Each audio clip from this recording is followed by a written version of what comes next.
thinking, all right, this is it. You're going to retire, Michael Jordan. All right, y'all. Hey, what's up, good people? I'm QC. Welcome to a brand new Talking and Grubbing live stream. Well, tonight we are here for the finale of The Last Dance. They're showing the final. Everybody doing? Hope all y'all doing good. Hope your Sunday is going well so far. My Sunday is going good. Okay, now we starting off with episode 9 of The Last Dance. And it's going to pick up where it left off with the 1998 Eastern Conference Finals against the Indiana Pacers. So as you're coming into the live stream, make the like button. Also, if you're new to the channel, welcome. Don't make it your last. Subscribe to the channel. Click the notification bell and click all so you don't miss any new videos or upcoming live streams from me. Also, check out my new video where my answer to the question: would the Bulls have won 8 straight NBA titles if Jordan hadn't retired in '93? Watch that video. Also, leave your comments in the comment section.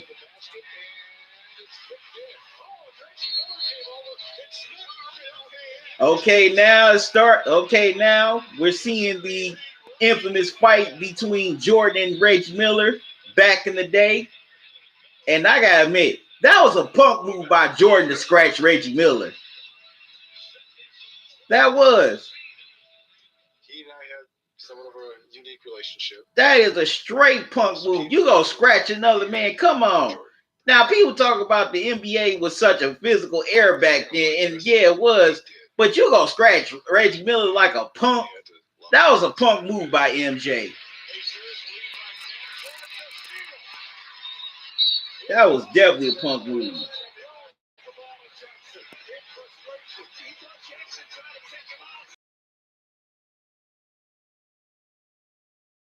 They're showing the 98 conference finals where Michael Jordan bounced the ball off of Mark Jackson's head. And I wouldn't have blamed Mark Jackson if he would have just straight up popped Jordan in his face. That's another punk move. And you're going to go 110% because you're trying to impress your vets on your team. That's not something you do to another player.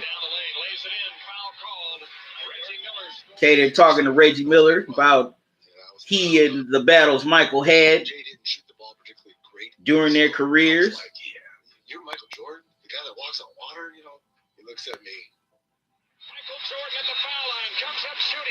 And Reggie Miller talked trash to Jordan in their first matchup. Well, in their first matchup together, talking about how he couldn't shoot, and Jordan, goes off, hits a few jumpers in a row. He was like, "Don't ever talk trash to Black Jesus." Back into, this like around 87, 88. As Michael Jordan, and I always refer to him either as Jordan, Black Jesus, or that black cat. I never called him Michael Jordan again after that.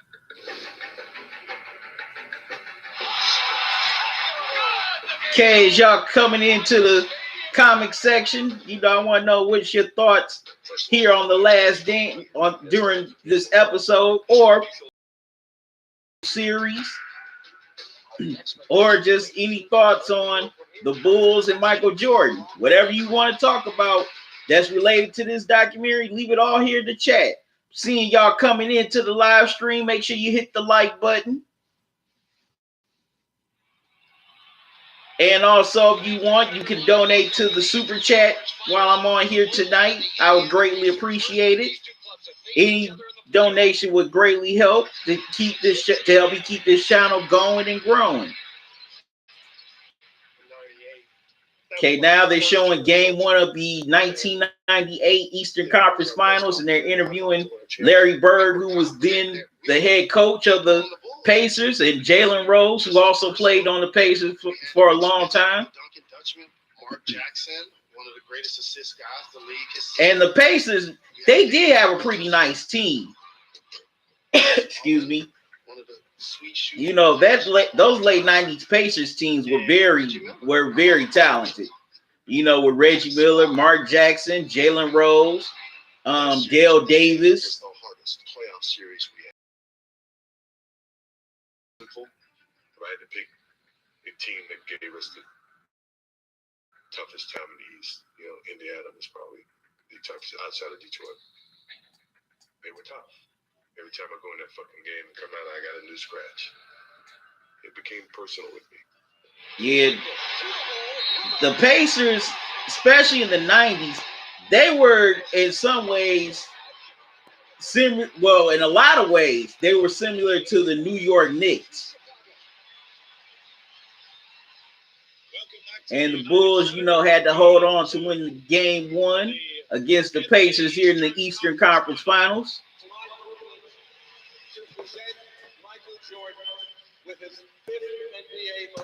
And they present Jordan with the 98 MVP. Okay, y'all, I'm about to grub on some of these barbecue Pringles.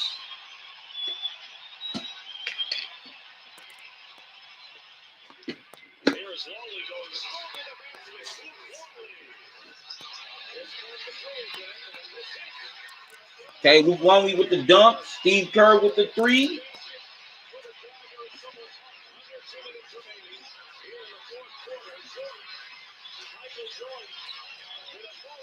And Jordan hit the fall away jumper.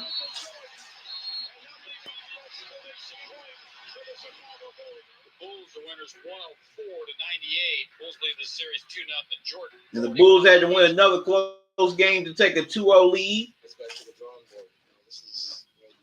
You play for this time of year, and we've come too far to let something like this slip away. Yeah, that's going to be bad. I know. I know it. I knew that coming in. Okay, now the series shifts to Indiana for games 3 and 4.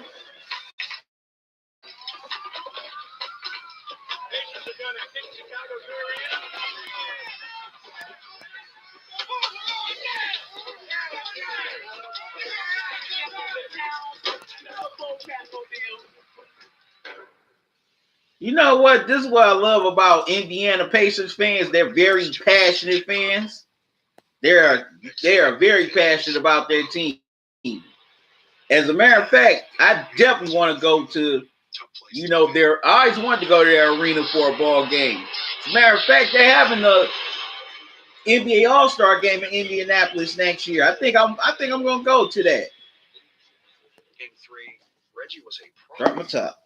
because Reggie had insane confidence. When he was on. Okay, Reggie comes out firing this game 3.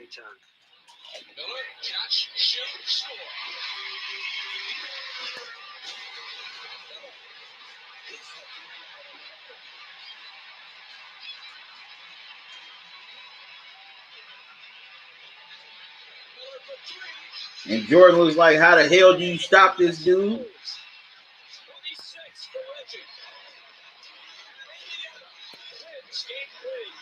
Hi, what's up, man? How you doing?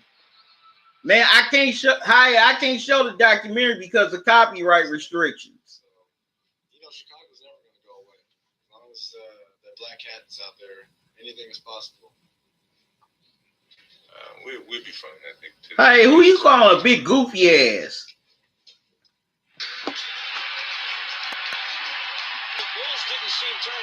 If I'm a big goofy ass, you an ugly bastard. How about that? It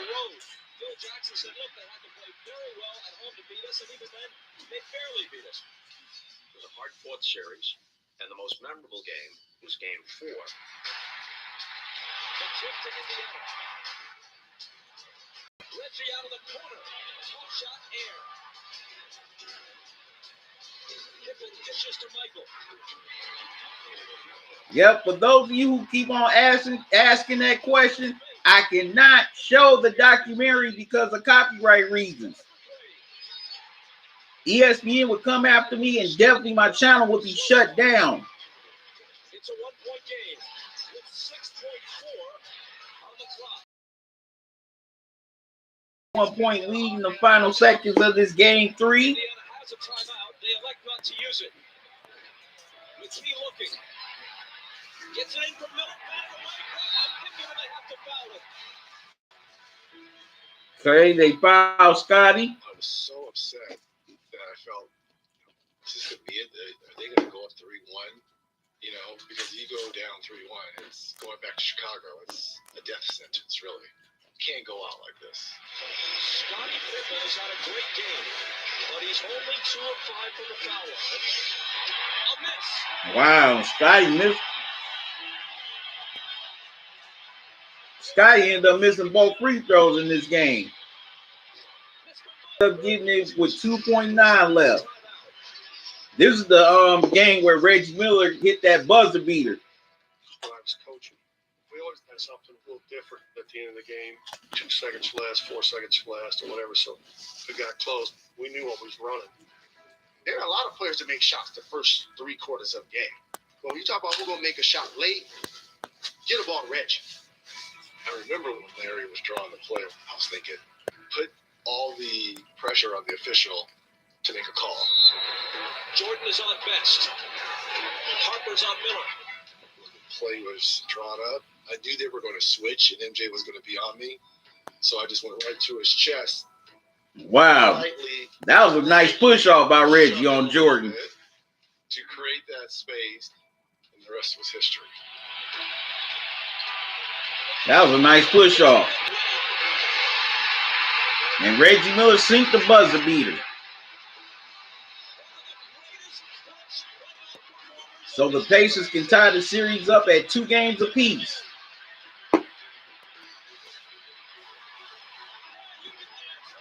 Had to wipe my mouth. The entire building was in a frenzy, as we should be. But please put the camera on Larry Bird. Larry looked up at that clock. It's like stoic demeanor. Because he knew what we all knew. That they had Michael Jordan, and there was still time on the clock. We knew where the ball was going to go. Everyone in the building knew where the ball was going to go. I remember being underneath the basket as the ball is coming.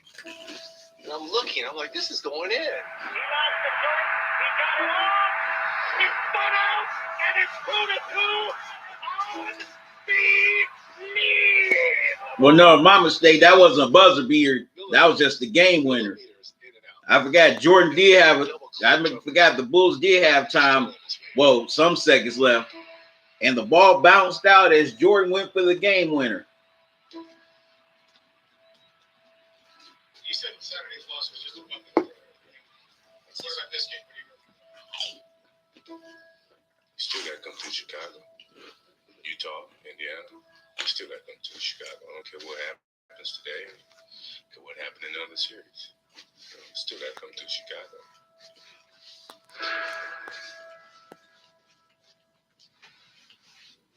Okay, we're going from May to 98 back to June of 1997.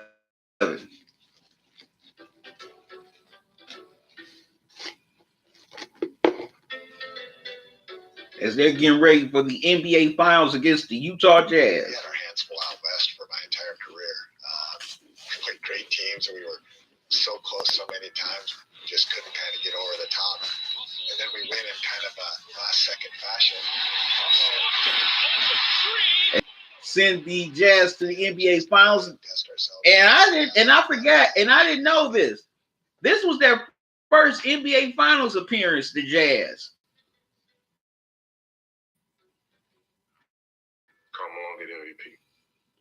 Congratulations, Karl Malone, 1997. And Karl Malone won the MVP in 97. Most valuable player. Karl Malone was the most valuable player that year. So here was added motivation for Michael, right? He thought he should have been the MVP. So we knew immediately where this was going.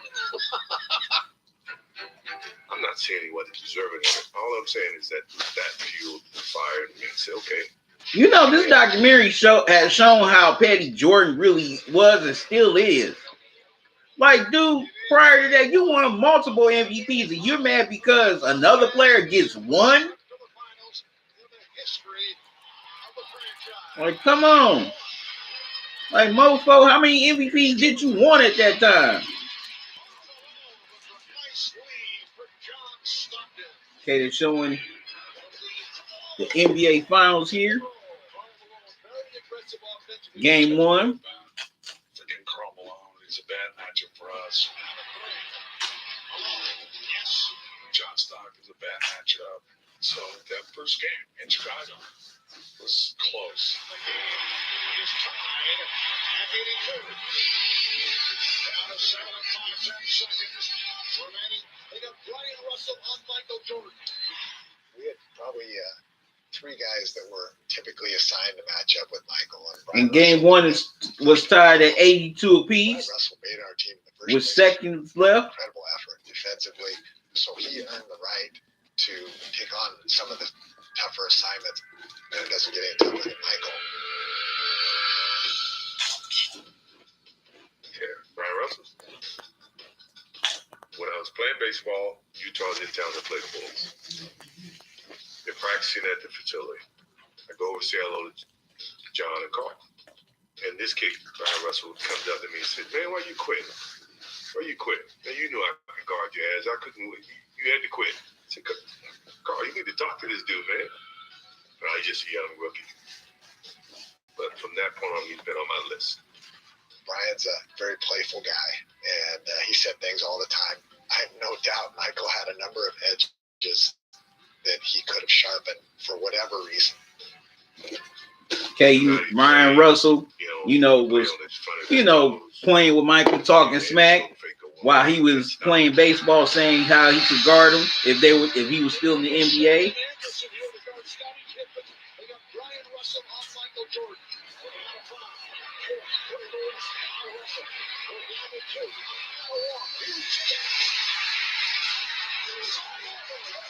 And Jordan hit the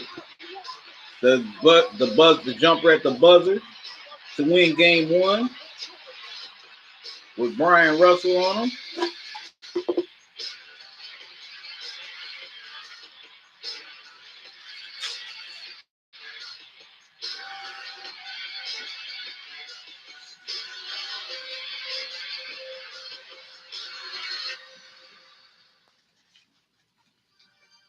The Last Dance is presented by State Farm.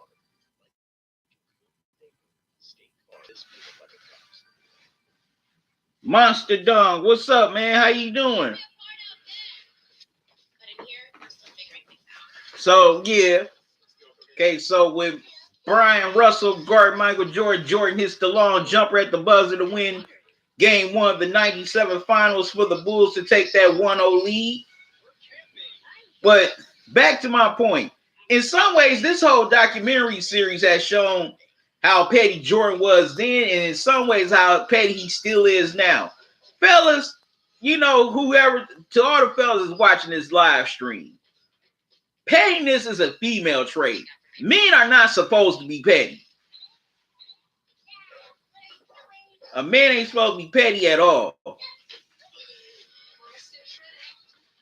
Like, come on, that dude still holds grudges about things that happened in college and high school. Just like his Hall of Fame speech.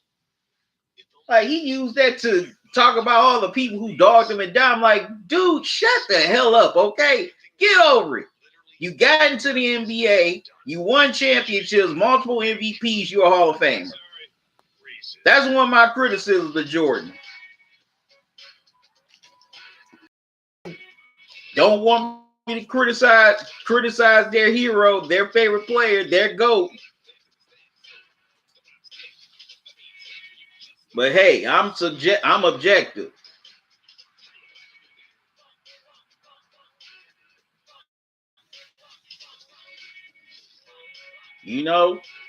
If there's something that a player needs to be criticized for and called out on, I'm going to do it. Whether it's Jordan, LeBron, Magic, whoever. There will never be another team like it, unless Phil Jackson goes and coaches somewhere else, like Los Angeles. I could see them winning 5 championships and becoming one of the greatest teams of all time. But that's they're showing an old. You're starting to sound like Kenny Mayne. And this is starting to sound like a State Farm commercial. Well, they're showing a Sports Center parody commercial. From the making fun of the 90s.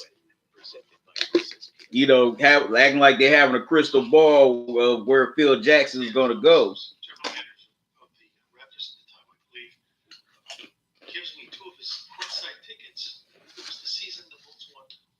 games to set the record. I figured this is great. After the game, we'll all go out to me, Phil, Michael, the Worm. We'll have a drink, celebrate. It was the one of the few games they lost that season. That's my bittersweet Chicago Bulls story. But Okay, talking to Joe Montagna from Criminal Minds. He's a Chicago native, about his Bulls memories. Now it's on to game 2 of the 97 finals. Game 2 was not particularly close. And game 2 was a blowout. Bulls blew out the Jazz 97-85 to take a 2-game finale in that series. But, Utah fights. They go out to Utah, and it's a different story. Then the Jazz turn the tables on the Bulls in game 3 and blow them out. Trail in the series, 2 games to 1. So game 4 of that series, that's a tight game. Game 4 comes down to the wire. Stockton throws the single best pass I've ever seen a point guard throw.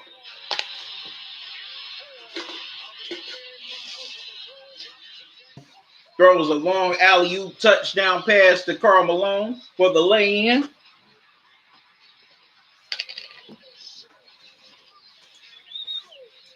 And the Jazz end up tying that series at 2 games apiece. Now we go to game 5, the classic flu game, which there's a lot of speculations behind that. Did Michael Jordan really have the flu that game, or something else? The night before the game, we were all in Michael's room, hanging out. But it's like 10:30 at night, hungry. No room service. Michael gets For the past 20-something plus years, people have speculated whether Michael got sick because of food poisoning, or did he go out drinking and gambling the night before? 4 or 5 guys outside the door. 5 guys delivering 1 pizza. It's very rare that you get 5 delivery guys from the pizza place. And Michael Jordan's personal assistant and personal trainer are telling the pizza story, saying how 5 guys delivered 1 pizza to Jordan's hotel room the night before game 5. 3 o'clock in the morning, get a call. My roommate, man, come to the room right now. To get into it, he's literally curled up in a ball, shaking. This man, find a team doc now. So it really wasn't a flu game. It was food poisoning. Kay said Michael was very sick, curled up in a ball, so they had to get a doctor. So I was so sick. How are you gonna beat it? Bob, we didn't have a date. Sure. But when we went to the stadium, there he was. And there was questions whether Jordan would not play, rather play.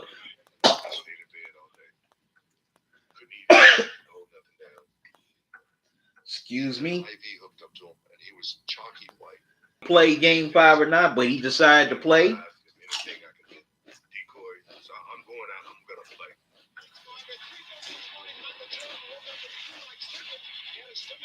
play. You can tell Michael was pretty sluggish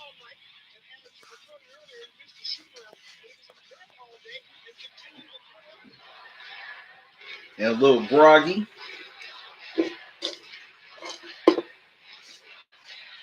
Just to hear himself think. Wow.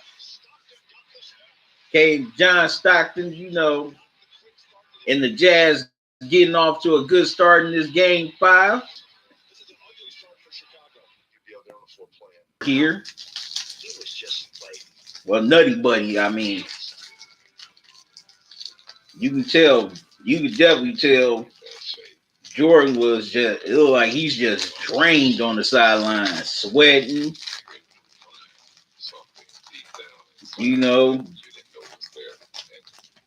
Just you can just tell it's like he's just drained. So badly that he stayed with it. After that timeout, that whistle blew somehow, somewhere. not playing. Michael Jordan is back, putting the balloon on Chris Mars. Jordan touch balloons are Hornacek. That's the best start of And then the Bulls start making their comeback as they were down by as many as 10. He's like the Terminator. I mean, he went somewhere and he found a switch.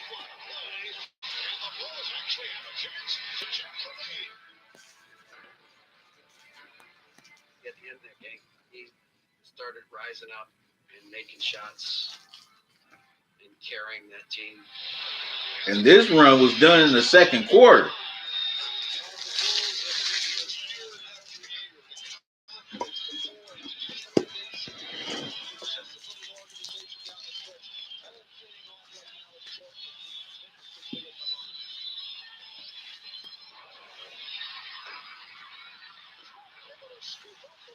Kay and Michael misses the free throw, but the Bulls get the loose ball.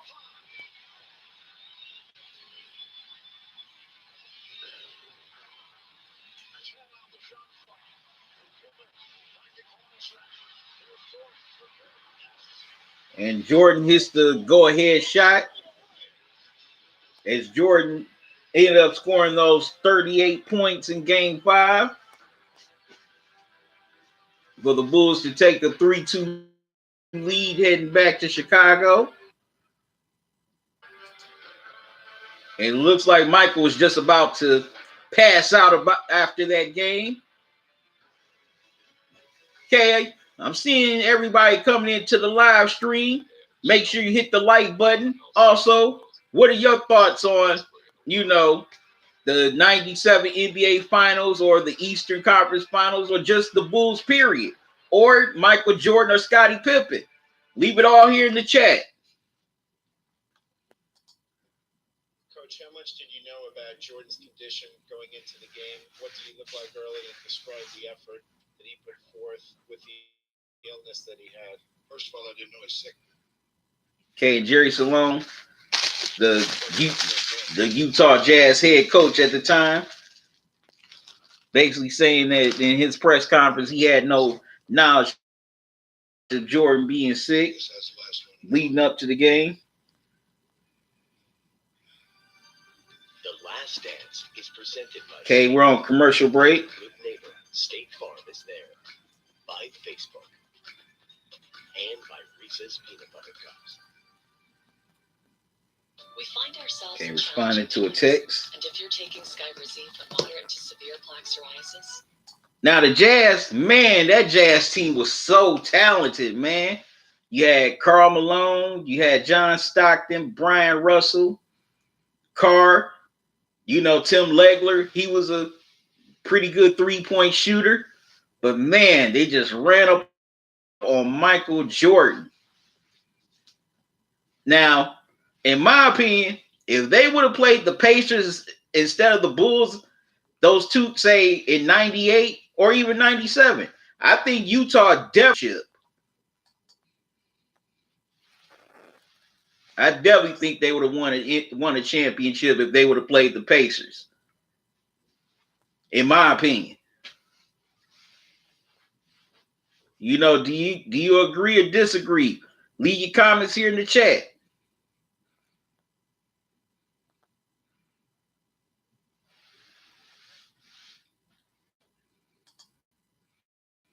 And also, I usually do my live. I've been doing my live recaps after every episode that airs, but I'm not going to do that tonight. I'm going to do my live recap tomorrow night at 6 o'clock. So make sure y'all join me as I do my recap on parts 9 and 10.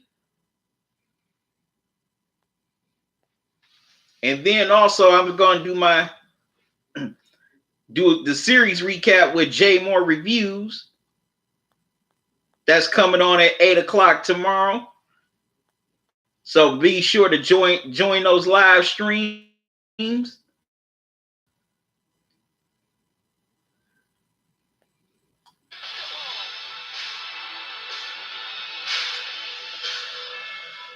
Okay, the NBA is still in the process of trying to resume the season.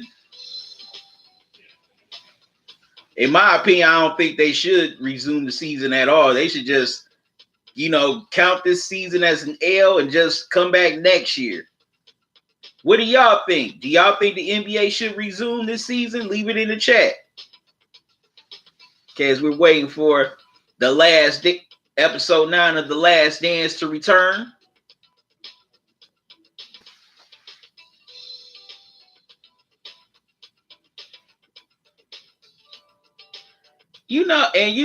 Since this documentary aired, I've been thinking about other dynasties they could do documentaries about. Like the 49ers back in the 80s with Montana, Rice, Ronnie Lott, the Showtime Lakers. That would definitely be a great story, a documentary to do.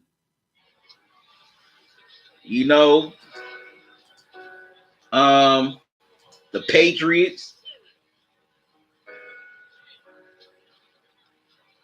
Okay, they showing Jordan getting on the bus. My innate personality is to win at all costs.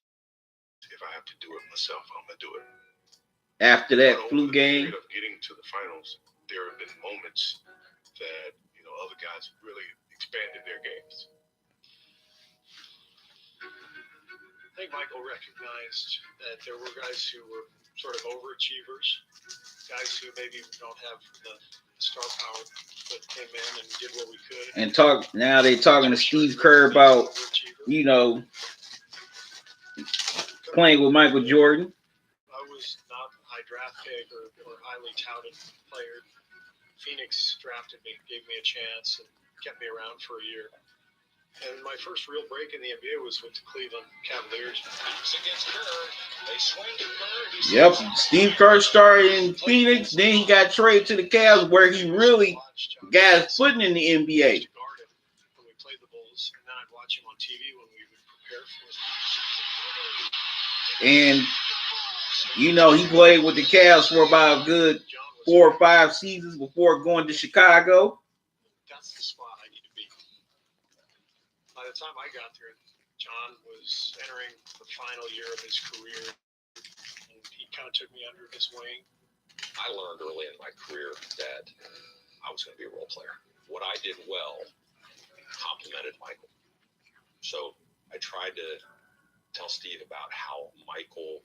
Okay, and John Paxson's talking about how he mentored Steve Kerr in his final year with the Bulls.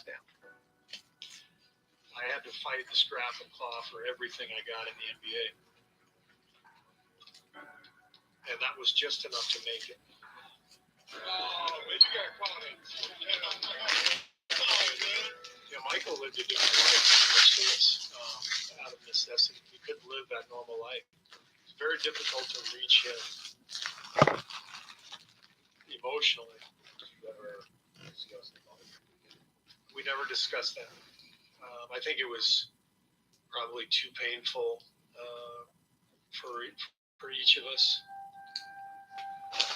And also, a lot of people don't know that Steve Kerr lost his father in during the 71 Munich Olympics. He supported me when I was a kid. And now they're flashing back to his childhood. He loved basketball. He loved watching me play. We played together all the time out in the driveway. His competitiveness was honed by playing basketball in the driveway with his. And they're talking to Steve Kerr's mother about how competitive, he and his brothers were playing against each other in the garage. And that hurt him. His history of politics, UCLA. My mom was a full-time mom, but she became a professor later on in life. So very academically minded family. Monday through Thursday, we were not allowed to watch TV unless there was a really big game on. So my dad came in handy on those nights. Okay, so Steve Kerr's family was very big on academics. Both his parents were college professors. 5-6-year-old kid, it was like magic. It was an incredible place to be. And Steve Kerr's recalling how he ended up falling in love with basketball. Very little. the same attention that I was getting from girls in high school. So not many girls, not many college recruiters. So wow. So Steve Kerr didn't get a lot of college recruiters. I ain't surprised he didn't get a lot of girls in high school, even though he's a basketball player. And I got love and respect for Steve Kerr, but Steve Kerr looks like a dang on Poindexter.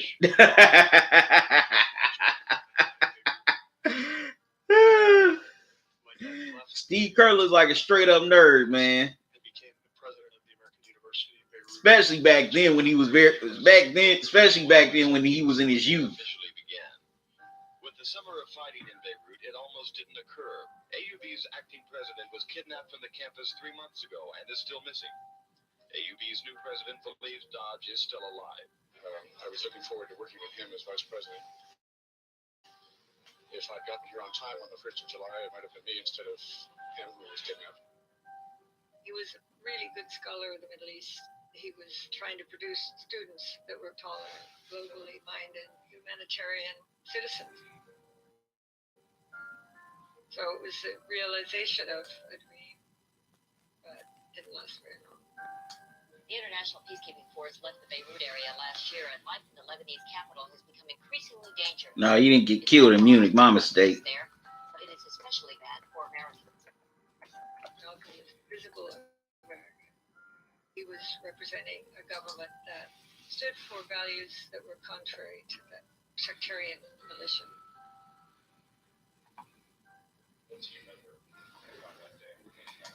He was killed in the Middle East. My mistake. It was raining. I had just taught my class In '84. He got killed in Beirut. Go to the president's office, and I went there, and I was told that Malcolm had been shot on the phone.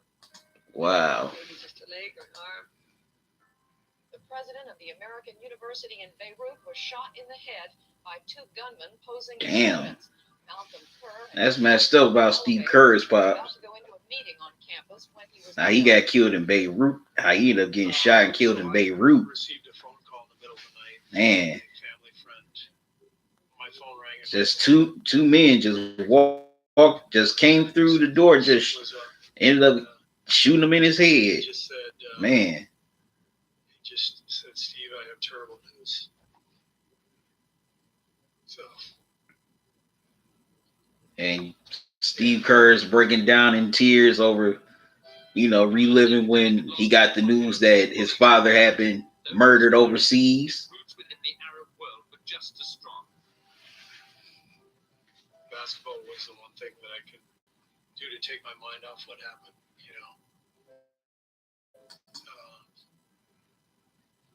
Okay, so what are y'all thoughts on, this whole documentary? What's your thoughts on Steve Kerr's father, his background? Or just your thoughts on this documentary, period? Leave it all in the chat. You want to talk about the Bulls dynasty? We can do that also. During the national anthem, I would always think about my dad and think he would love this right now. He wouldn't even believe it. He would love this.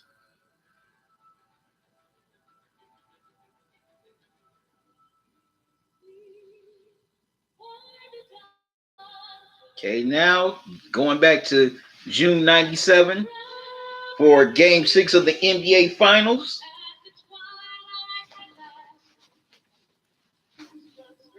They're showing the Bulls players, all the players on the sideline for the national anthem, as the Bulls were trying to close in on their 5th NBA title in 7 years.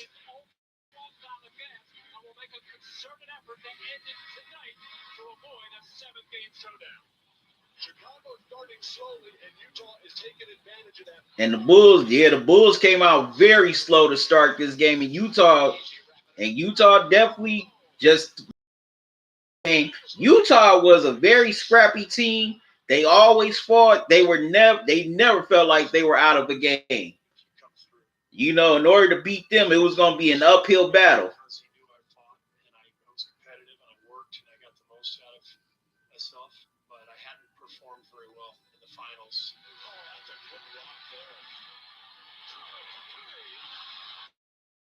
And Steve Kerr, was having a bad series in this 97 finals. Player, I get 5 shots a game, and so every shot took on way too much importance.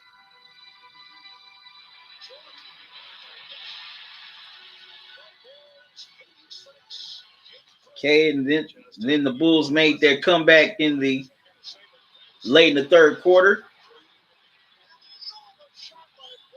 But Brian Russell hit the 3 to extend the lead. Well, no, to tie the game. And in the timeout, this is where Michael Jordan told Phil to give the ball to Steve Kerr instead of him because he knew the double team was going to come. So this is when Steve Kerr hit the go-ahead shot in Game 6. Can't call it the game winner because Utah still had opportunity to win the game. But if they don't double team me, Steve's going to be open. And Kerr hit that jumper at the top of the key to give the Bulls the lead.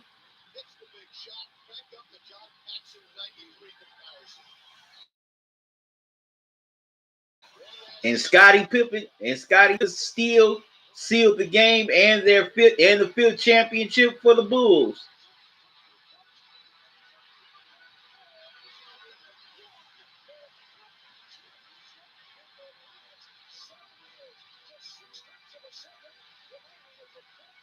So, yep, Steve Kerr ended up sealing it for the Bulls. Put the Bulls ahead, and then Scottie Pippen with the steal to Kukoc for the dunk sealed it. All right, so seeing y'all in the live stream.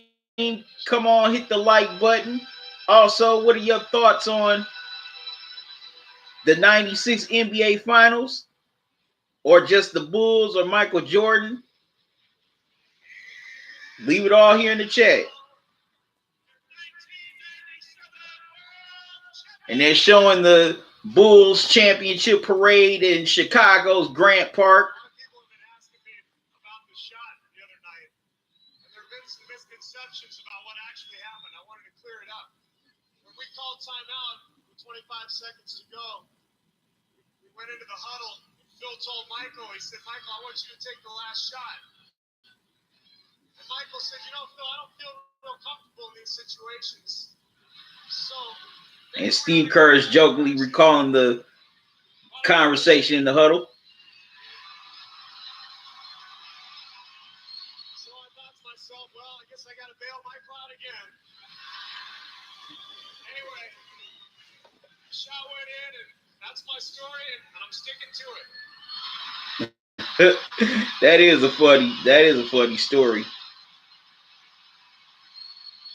And the Bulls were holding up their 5 NBA championship trophies at the parade in the middle of Grant Park.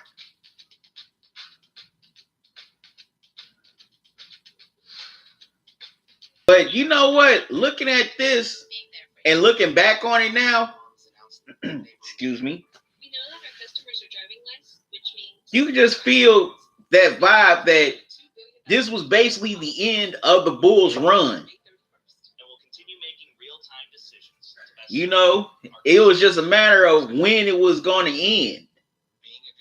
I know a lot of people feel that the Bulls could have won 8 in a row if Michael Jordan hadn't retired, or if that Bulls team would have stayed together, they could have gave it another run in 99.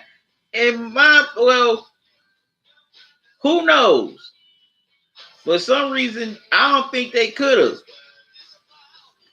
And I'm going to get into that a little bit later. But you could just feel that, things were just breaking apart. And I definitely think that after 97, that's when it really just, started to break apart for the Bulls. So I talked to my doctor and learned You know, Scotty wanted, you know, more money, you know, wanted a new contract. Also, Jerry Krause, he wanted all the credit instead of Phil. You know, he felt like he was definitely being slighted by the media, the fans, and, you know, just the public in general. And, you know, Jerry Reinsdorf, the owner, wasn't trying to intervene into all these problems. You know, he didn't want to meddle. He just wanted to, you know, just be in the cut and just, you know, just pay the players and just let everybody else do their job. But as I said in the live stream for when at the beginning of this series with Too Raw for TV, that Jerry stepped in to try to de-escalate these problems. And he didn't do it.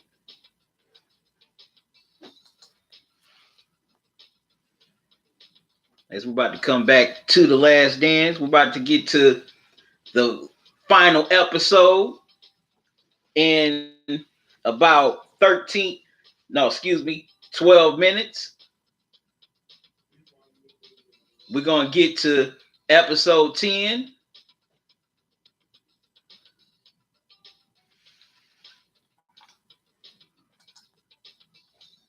Okay, what are y'all thoughts on this episode so far? Or, you know, you got your takes on the whole Bulls dynasty? Do you think they could have won 8 in a row? Or just Michael Jordan? Game 7 in Chicago, and the first time Michael Jordan has played in a 7th game since 1992. Could be another awe-inspiring exhibition. Could be the end of an era. Bonnie Bernstein's in Chicago. Bonnie? Jordan talked about losing and said, certainly it's a thought. Okay, as ESPN's going to the vault, leading up to Game 7 of the 98 Eastern Conference Finals. Now they shifting it back to the Eastern Conference Finals from the 97 NBA Finals.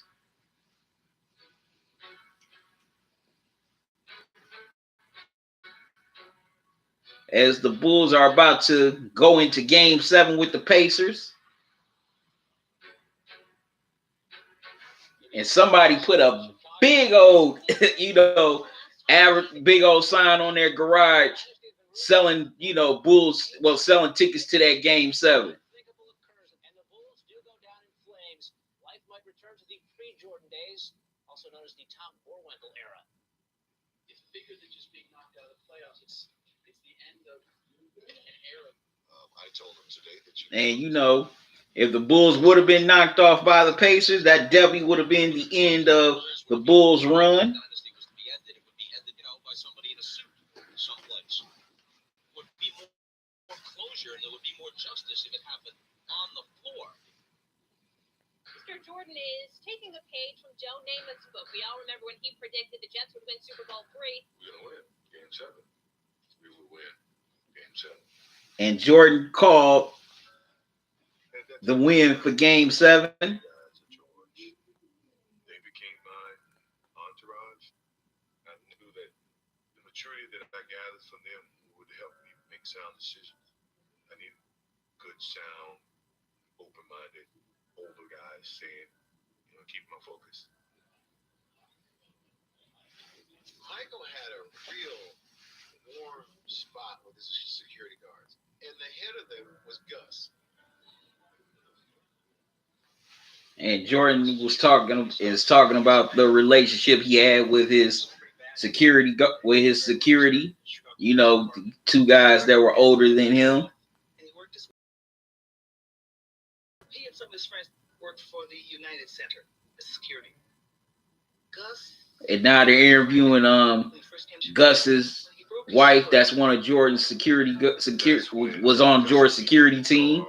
Make sure I get to my seat and get to the locker room. And you know, Gus worked his way up. And from that on, it started to grow.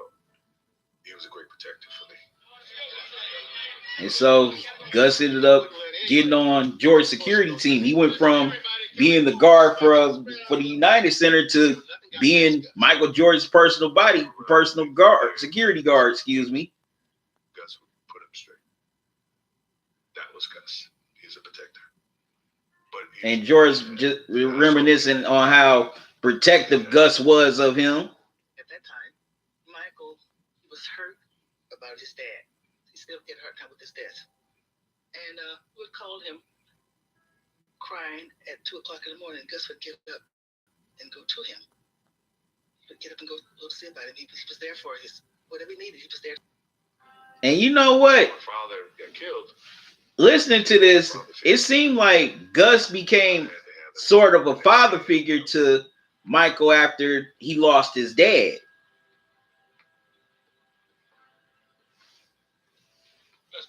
You know, it was an older guy there to give him that wisdom to, you know, set him straight. And also to looking at Gus, I mean, unfortunately, he's passed on.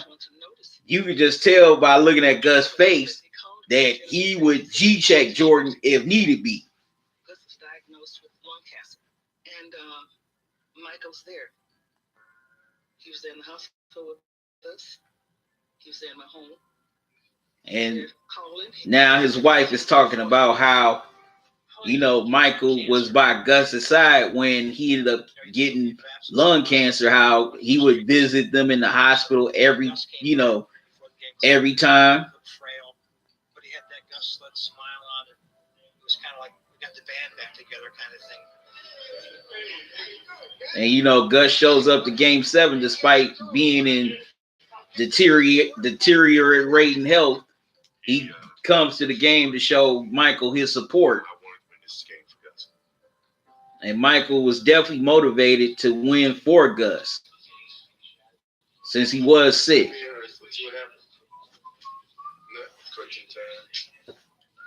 Okay, y'all, we are about 6 minutes away from the final episode of The Last Dance, episode 10.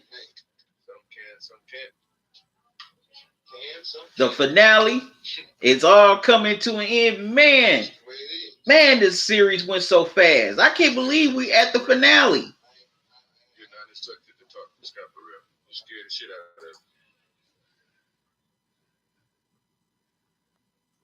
Okay, now they're showing Reggie Miller and the Pacers getting ready for Game 7. Michael, how the playoffs was pretty special for that group. We hadn't been tested like that in a long time. We were all mentally exhausted, you know, physically exhausted.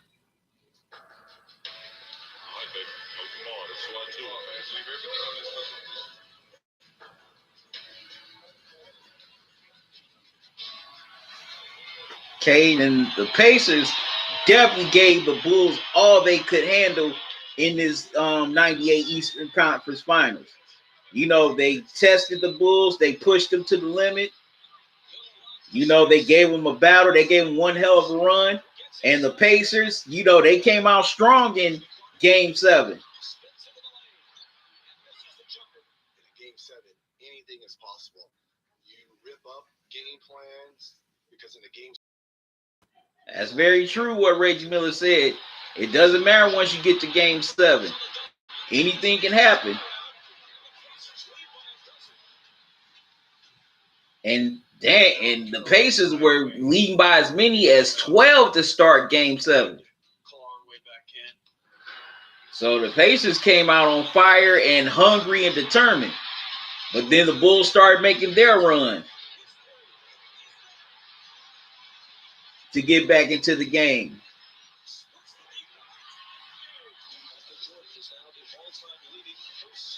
And they tied it at 28 in the second quarter.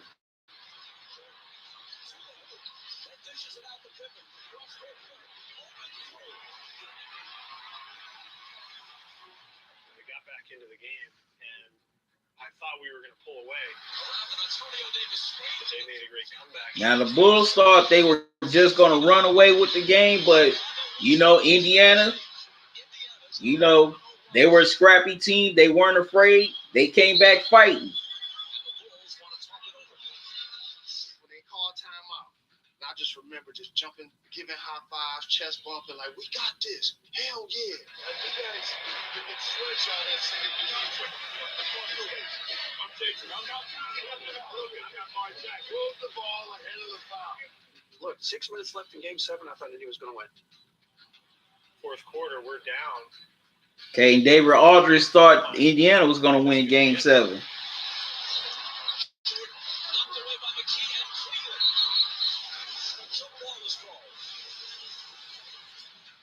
We had the lead, but it came down to one jump ball. I think it's this jump ball right now. You get this jump ball, you get a chance to go upside. If we win that jump ball and go down and score and go up 5, this could be it for them. Okay, now the jump ball between McKee and Jordan, and the Bulls win the tap. The jump ball. It finds the hands of Steve Kerr. Okay, and they get it to Steve Kerr. Hit the 3 to tie the game. Wow, how one jump ball turned the whole game around. Hit the biggest shot of that series. And to me, I think that's where everything went downhill for us. It changed everything. All of a sudden. Yeah, and then Reggie Miller saying that, you know, he felt the Steve Kerr shot is, you know, what was the straw that broke the camel's back for them. And in a way, it's true. Because if they would have won the jump ball, they probably would have scored and probably would have went up 5 in that game. And also that would still carry their momentum. So one jump ball basically became a 6-8 point swing right there. But the Bulls held on to win Game 7 against the Pacers, a very close one to get to their 6th NBA Finals. But championship DNA, championship experience really rose to the forefront in Game 7 for Chicago. And also, in some ways, Indiana did have that experience of going to the Eastern Conference Finals a few years before against Orlando. But I really think, being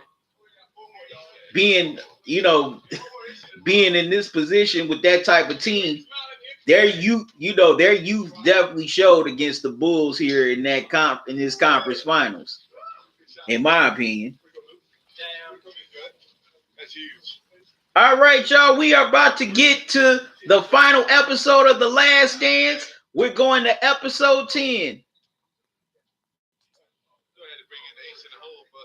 Excuse me. This is the finale. Now, I've usually been doing my live recaps after each part that's aired, but I'm not going to do one tonight. I'm going to do it tomorrow night at 6 o'clock. Y'all stay tuned for that. Also, I'm going to do my series recap. I'm going to have Jay more reviews on there.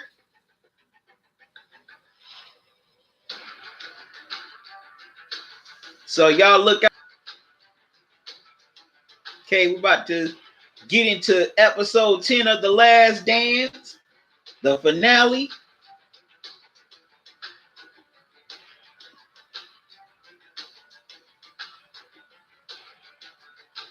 It's all coming down to it. It's going to talk about the 98 NBA Finals and the rematch with the Utah Jazz. So this should definitely be good. And also, I think we're going to find out what really led to the breakup of the Chicago Bulls.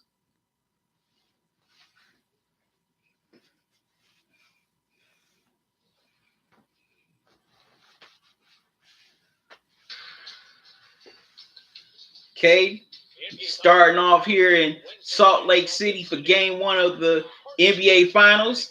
The Jazz, they had the home court in the first that year. The Bulls and the Jazz finished with the same record, but due to the fact that the Bulls got swept by the Jazz during the regular season, they won the tiebreaker.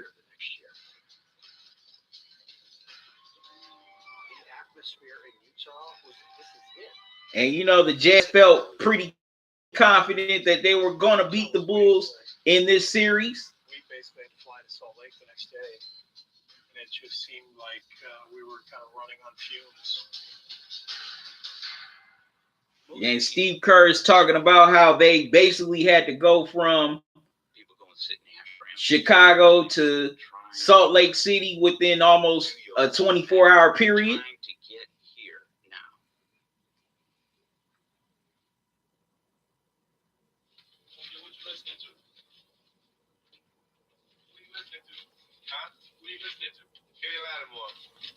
Brand new. Not even out yet. He's a friend of mine, you know her. 6 hours. This is 6 hours before tip off of game one. Past into the future. Michael's a mystic. He was never anywhere else. I sense you know you're going to win this first game. I sense that. Whatever it is, you know you're going to win that first game. Maybe. Okay, Michael, was listening to the new Kenny Lattimore on the bus. His gift was not that he could jump high, run fast, shoot a basketball. Can I walk in peace? Go ahead. Yeah, go. I love you guys. His gift was that. He was completely present. And that was the separator. Go ahead. Okay, Michael wanted to be left alone. He didn't want the media hounding him. Now they're showing the Bulls shoot around for game one.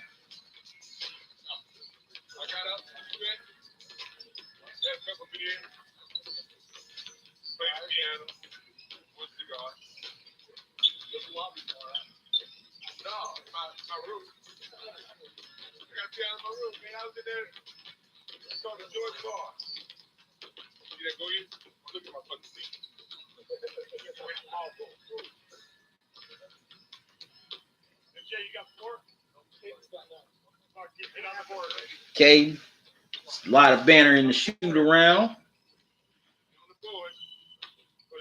Big downfall of a lot of players who are otherwise gifted is thinking about failure. True.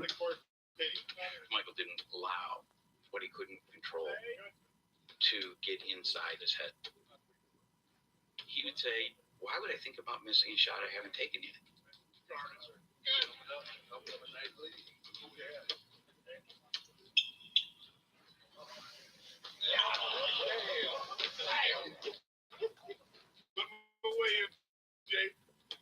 All right, y'all. So y'all coming into this live stream, make sure if you're coming into the live stream, make sure you hit the like button. Also, leave your comments here about this document, this episode tonight, or this whole documentary, The Bulls Dynasty, Michael Jordan, whatever.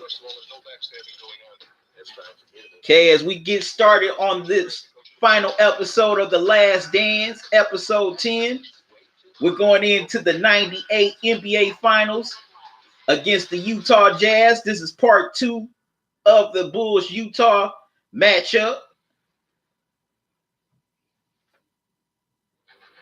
As a matter of fact, according to Jason Hurd, the director of this documentary, I hope I said his name right. If I mispronounced his name, I apologize. These last 2 episodes just got finished a few weeks ago. As the other parts of this series have been airing, the last 2 parts were not finished editing yet. So these episodes that we're seeing tonight are basically hot off the presses.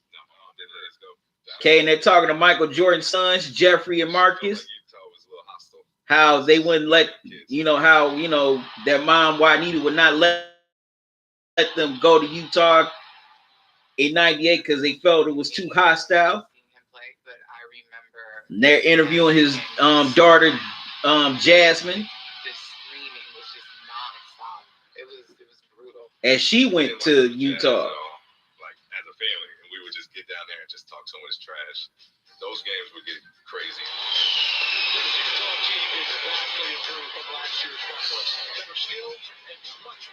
And the Jazz came back, in this finals more improved from their 97 appearance. And this was their second straight appearance in the finals. And the Jazz came out firing on all cylinders in front of the home crowd. Great team, all the respect that they deserve, they get from me. But I sure didn't feel an aura about Michael Jordan or the Bulls. I don't know how you would play against somebody with that. We're there to win. Okay, and John Stockton said that he respected the Bulls, but he didn't fear them. He just wanted to beat, he just wanted to win. Okay, and the Jazz are up by 2 here in these final seconds here in the fourth.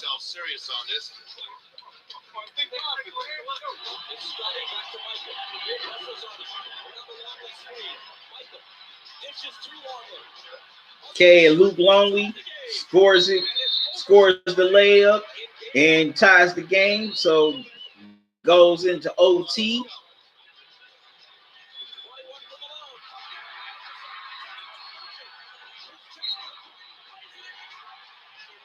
And Stockton gets the and one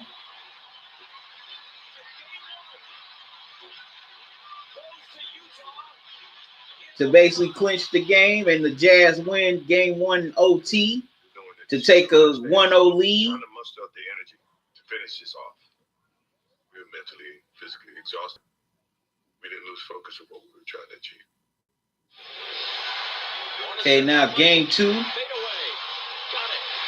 Also, I forgot about Jeff Hornacek. And the Bulls just came out firing on all cylinders here in game 2.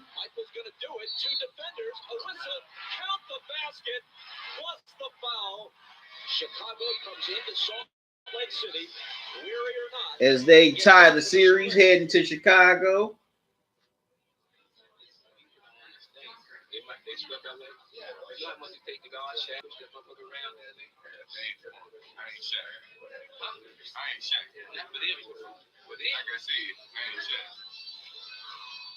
The Jazz won game 1 in overtime at home. The Bulls won a close game to even it. It was a hard-fought series, except for game 3 in Chicago. Okay, now the series shifts to United Center, and it's game 3 of this NBA Finals.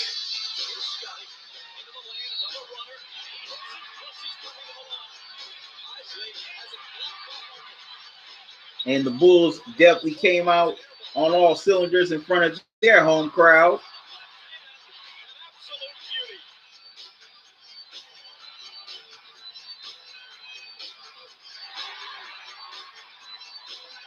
From all kinds of players, Jordan, Pippen, Rodman.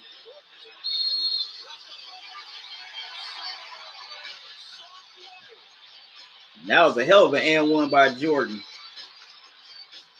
The Utah Jazz of Malone and Stockton, the Jazz who managed to get to the finals 2 years in a row, were held to 54 points, the lowest point total since the advent of the shot clock in any game, not just a playoff game. Ridiculous. Wow, now that I didn't know. Malone and Stockton were held to 50 points combined in this game. Wow. And the Bulls annihilated the Jazz. 96-54. Damn.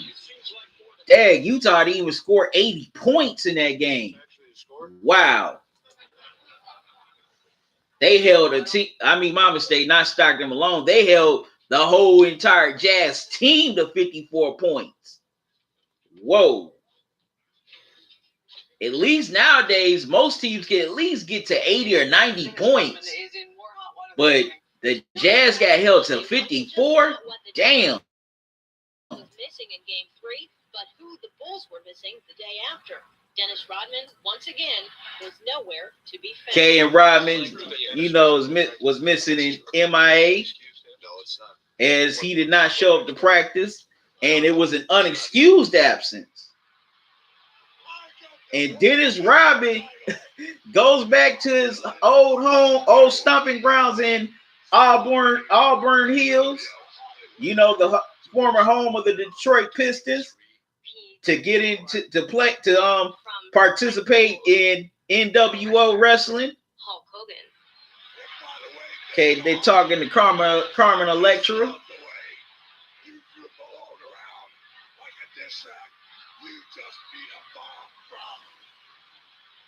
Wow, man, that's crazy. Dennis Rodman just bounced in the middle of an NBA Finals to appear on a wrestling show. Wow. Oh, man.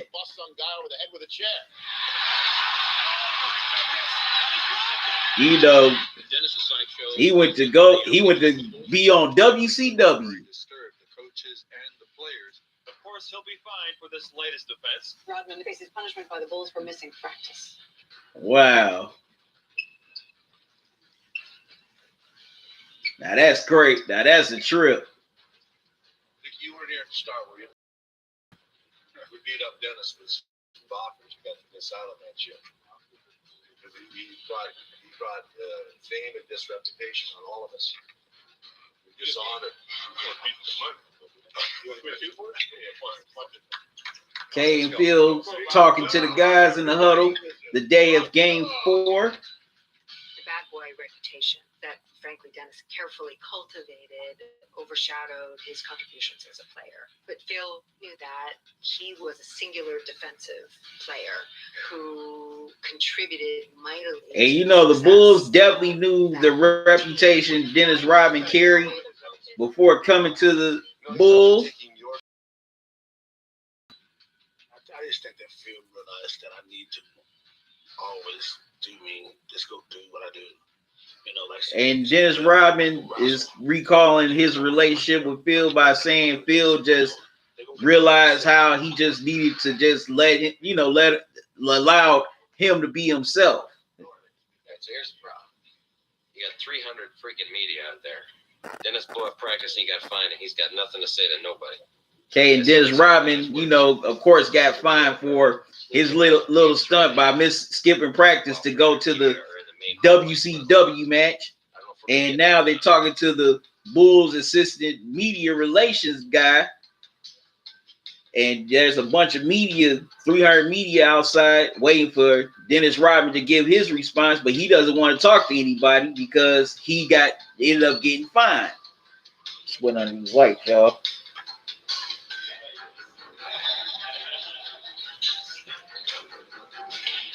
So Dennis Rodman escapes the media. And man, Rodman's just on the run. Damn, Dennis Rodman on the run like, like he owes somebody child support. Dennis Rodman got in his truck and just bounced. Wow. Man, that dude was gone like the wind. Man, now that is, I kind of got to give it to Dennis though. He avoided 300 media members and got away. I got to salute Dennis on that one because if that were today, man, Dennis Rodman would not be able to get away with that today, boy. If it wasn't the media, it would have been somebody with their cell phone recording that and trying to put it on their Instagram, trying to sell it to TMZ, or whoever. But man, wow. And Dennis Rodman just took off up those stairs like he was Rocky. Man, that was funny to watch, boy.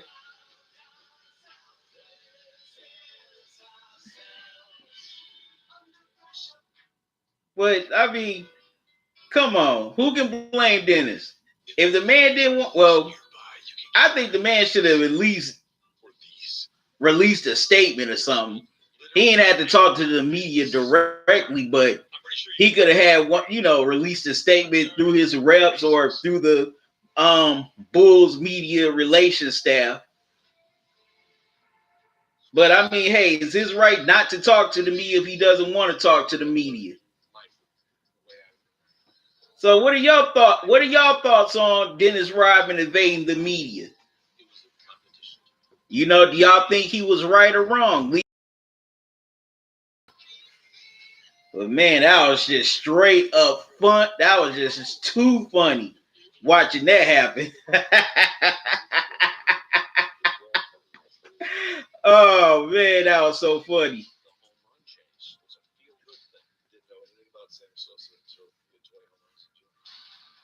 Marked in 1990 was impressive, but in retrospect, there was a price to pay for it.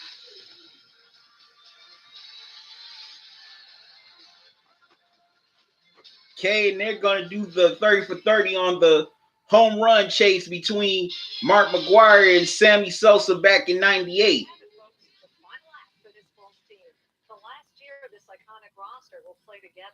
There will never be another team like it, unless Phil Jackson goes and coaches somewhere else, like Los Angeles. I could see them winning 5 championships and becoming one of the greatest teams of all time. But that's another documentary for another day. You're starting to sound like Kenny Mayne. And this is starting to sound like a State Farm commercial. Hello. Okay, now we're about to get back to the last dance.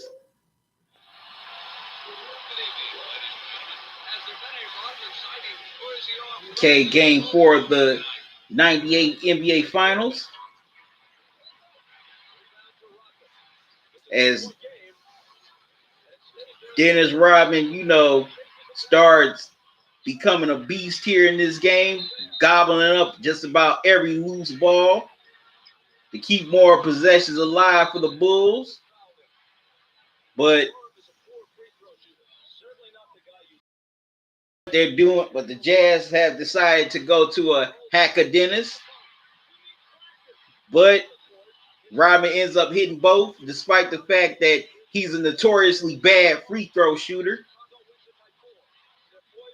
And the Bulls go up 3-1 on the cusp of their 6th championship. Your last game ever, you know, you've sat on the fence a little here, and obviously it's a thing that the world wants to know.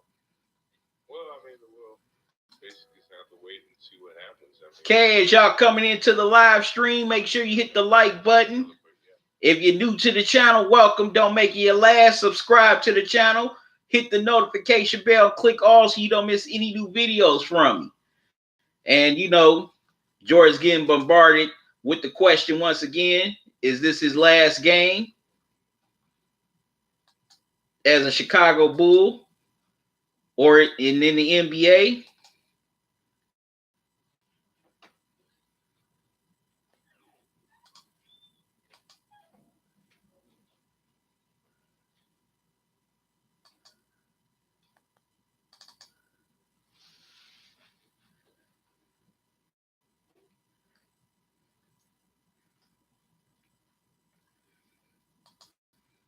Okay, now we're going to go on to game 5 of the 98 NBA Finals. You know, as the Bulls were trying to close in on winning their 6th NBA championship in 8 years at home. But, you know, as I said before, Utah is a scrappy team, and they're not going to go down without a fight.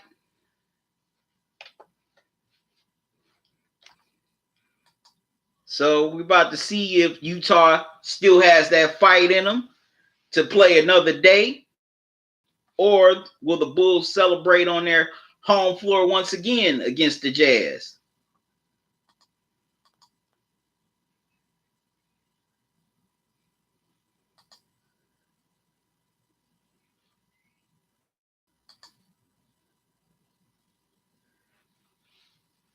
My brother T Congress, what's up, man? Thanks for joining me. What's going on?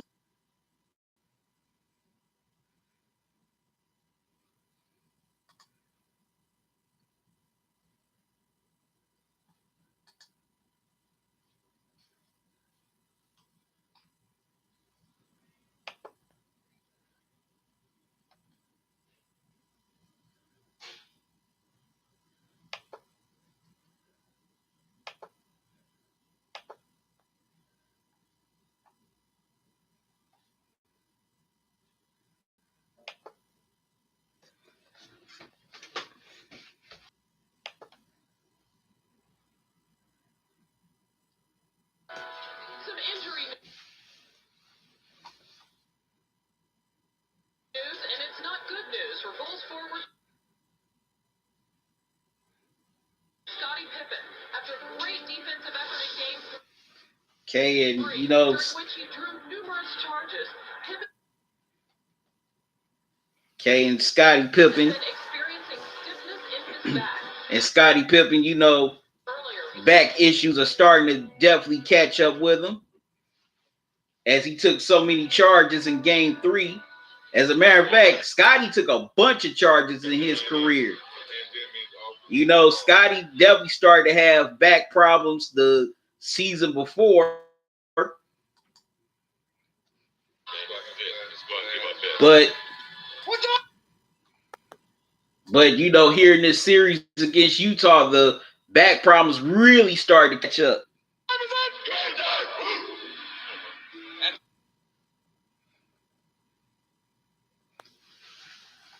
We welcome you back to Salt Lake City for Game 6.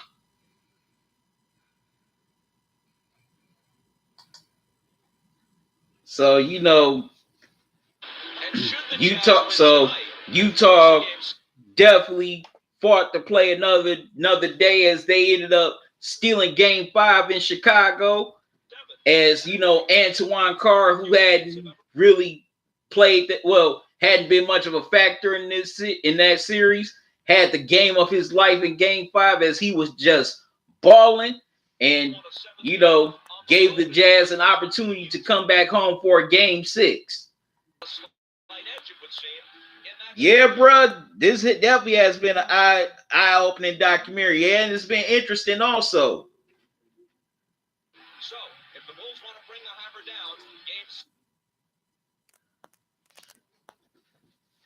Okay, now we're on to the classic Game 6 of the 98 finals.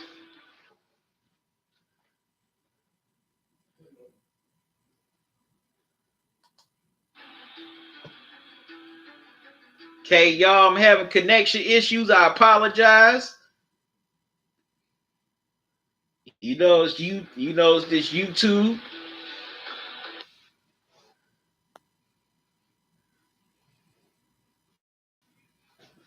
I greatly apologize. Underway.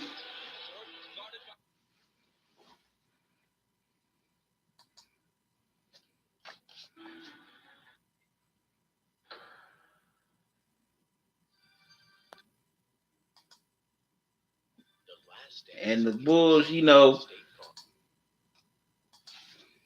start out a little bit behind, as the Jazz came out firing on all cylinders in front of the home crowd in Salt Lake City. You know, they're definitely trying to play, you know, they're definitely fighting hard. They want to see a Game 7 in Salt Lake City.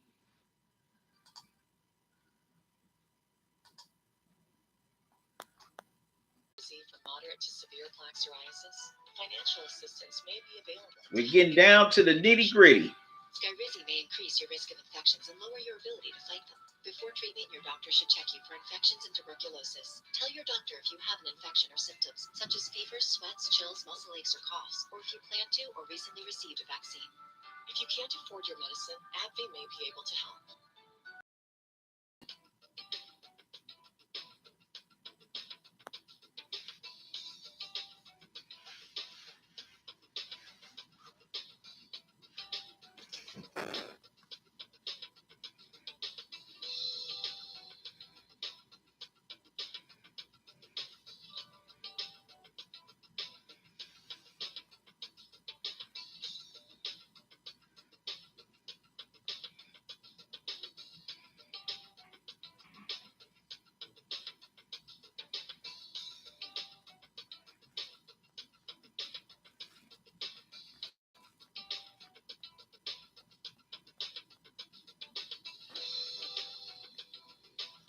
Okay, just checking my messages.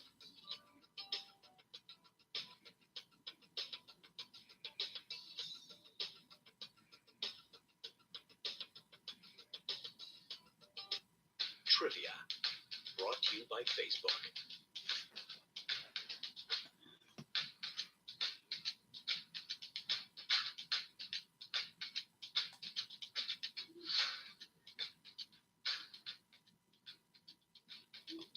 And I was about to say, Patrick Ewing, they asked the trivia question of, the Bulls playing, Michael Jordan playing 20 Hall of Famers. How many, who do you eliminate the most? I was definitely going to say Patrick Ewing, and he eliminated him 4 times in the playoffs.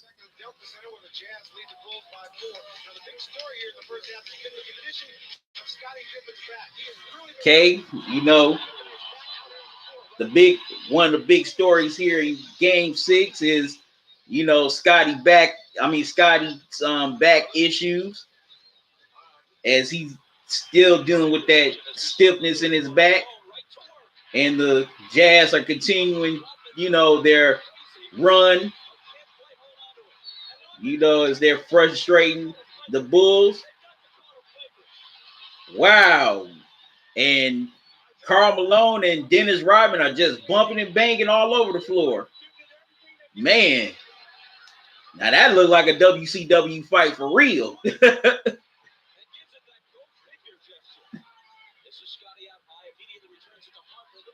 But but Rodman and Pippen start the comeback trail for the Bulls.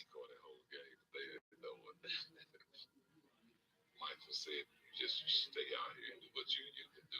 You better be out here than in the locker room. So I gutted myself through that game. And Michael, for most of that game played the decoy. So I'm taking all the shots. I'm bringing all the energy. And I got very little left in the tank. As we start the fourth quarter, Michael Jordan has scored. He's played 34 of the 36 minutes so far. Okay, it is a 4-point game heading into the fourth quarter. And you could definitely see that Jordan is starting to show signs of fatigue. And he missed a whole bunch of shots in starting this fourth quarter. And Scotty had to head back to the locker room for his back soreness. To try to relieve his pain and his symptoms. Treat him for 5 minutes, or maybe 5 minutes of pain relief, and play for 5 minutes. You could definitely tell that the back issues definitely took its toll on Scottie Pippen right here.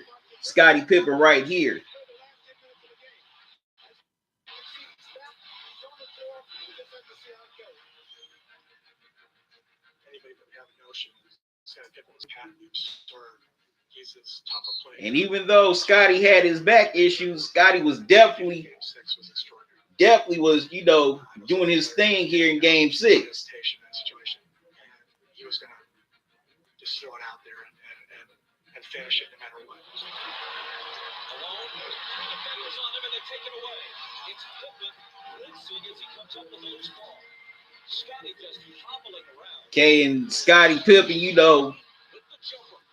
getting steals on on Malone and Jordan. And Jordan starts to come to life here in the midpoint of the fourth. And John Stockton hits the J to give the Jazz the 3-point lead. Scotty gets the turnaround to get the Bulls within 1. Just didn't see any way this wasn't going 7. Utah was really mentally tough. 50 seconds. Malone. Cross-court Stockton, a 3. Okay, and John Stockton hit the 3 to give the Jazz that 3-point lead. It was less than a minute to play. We're down 3. Phil calls time. But also, there was a controversial call where the Jazz hit a 3, but it was downgraded to a 2 earlier in the game. Has to carry the team. He has to play extra minutes.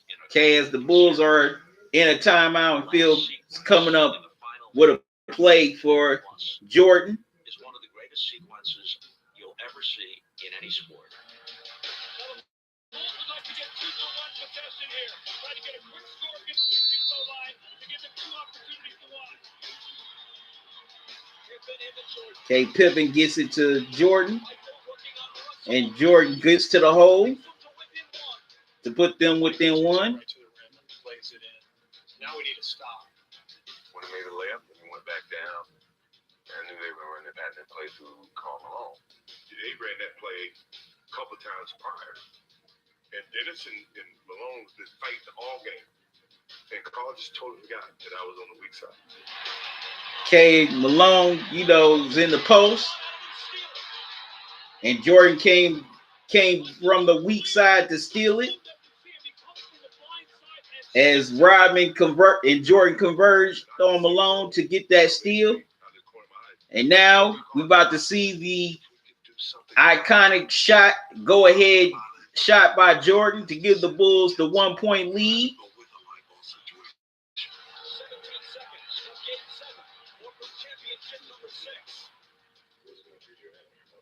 And everybody still debates whether it was an offensive foul. Did Michael Jordan push off on Brian Russell for that go-ahead shot? Do y'all think Jordan pushed off on Brian Russell to get that shot off? If you feel that way, leave it in. If you don't, also leave it in the chat. This is his turn. When I scoped over the floor, I felt like I can get a jump shot off, or I can get all the way to the basket. So it's just a matter of me picking the right time when they're attacking. You know what? That does, in a way, that does look like Jordan did get away with a push off. That was a push off on Brian Russell. As George sinks the now famous, iconic jumper to give the Bulls that 1-point lead.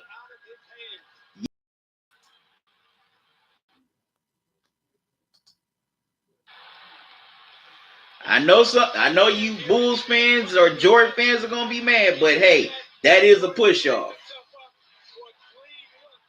Yeah, he did push off on Brian Russell. Bullshit. The man his energy was going that way. I didn't have to push it that way. Russell was already stumbling away. That hand on his backside was the equivalent of a maitre d' showing someone to their table. Bob Costas, you a Chicago dude. Of course you gonna say that.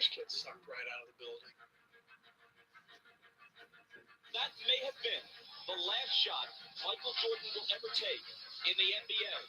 And yeah, you could definitely just feel the energy dissipate in that arena in Utah. And those devastated fans are just groaning, this collective groan as the Jazz take time out.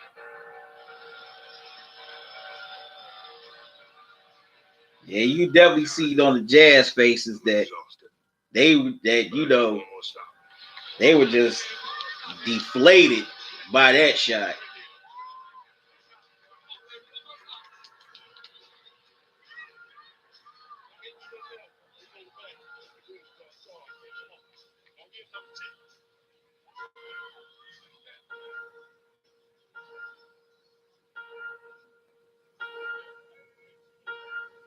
Okay, they're in the huddle trying to get the defensive stop together to seal their 6th championship. I'm collecting my thoughts, but I'm tired. I'm trying to muster up the energy to finish this off. As you see Jordan exhausted on the sideline. Game 7. If they don't, for the second straight year, they go out in 6. Okay, Stockton, sets it up, the shot, tries to get the shot, but Ron Harper definitely got partially blocked Stockton's attempt. And the Bulls end up winning their 6th NBA championship in franchise history. And they're 6 in 8 years and their second three-peat.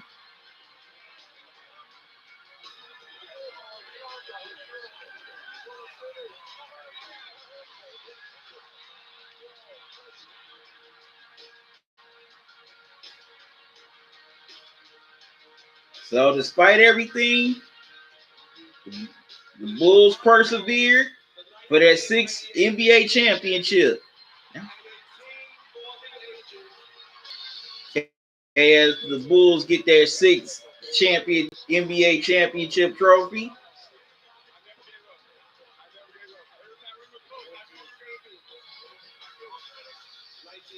And also Jordan getting his 6th Finals MVP. Man, them trophies were big back then.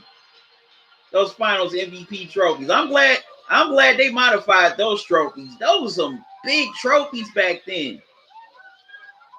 You know, after 04, they modified it to the, Finals MVP trophy that y'all see now, which is named after Bill Russell. Okay, now the Bulls are in the locker room celebrating, dousing each other with champagne, smoking cigars.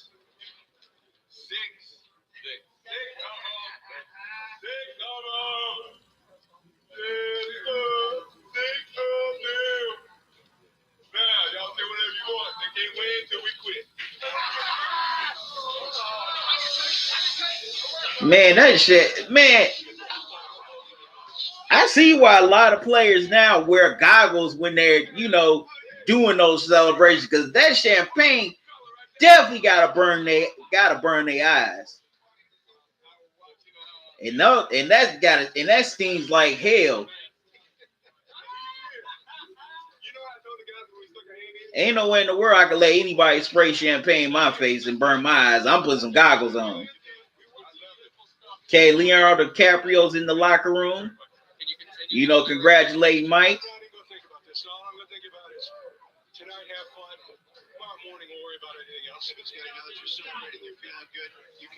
And now, the media is asking their questions whether everybody's going to come back next year to try to do it again.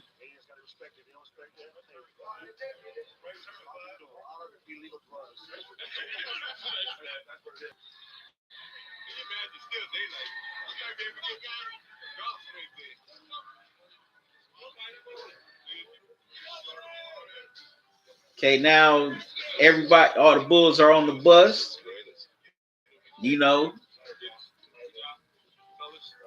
Okay, and Karl Malone comes on the Bulls bus to congratulate the Bulls on a great series. Congratulating them on their championship. Man, props to Karl Malone for doing that.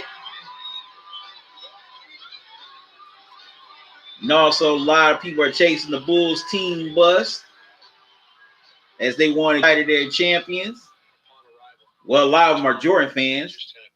Cameras in front of us, people waiting for autographs. That was so amazing. Just being with the group and feeling that rush of adrenaline because of people's adoration for Michael mainly.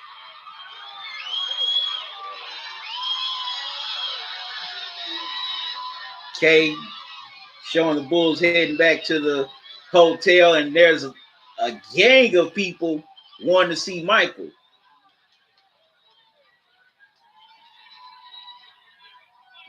Some of them are Bulls fans, but a lot of them are just Michael Jordan fans, and they just want to get a sight of Michael. For the diehard Bulls fans, they want to see NBA championship trophy. Okay, Ron Harper, he's got the NBA championship trophy. Dennis Rodman, Carmel Electra, they're, cradle with the trophy. Michael Jordan doing a crappy job on the piano. It didn't help much when Scotty went down. I wouldn't expect him to go down. That's okay, and they're reflecting on Game 6, the championship.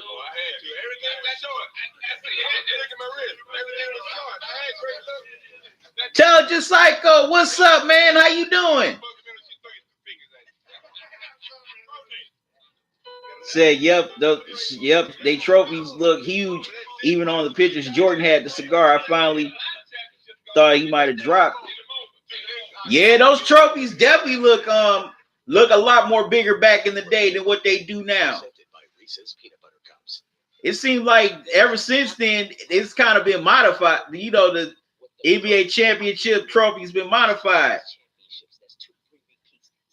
And now they talking to Lorenz Tate, who's a Chicago native, reminiscing on the Bulls run. We own the 90s. I want to say thank you to MJ for all the memories. My dude Lorenz Tate. Those rings and leaving that legacy. Okay, and also you said gonna ask you, did you see Barbershop Conversation live ticket. No, tell just cycle. I didn't get a chance to see it. I heard about it.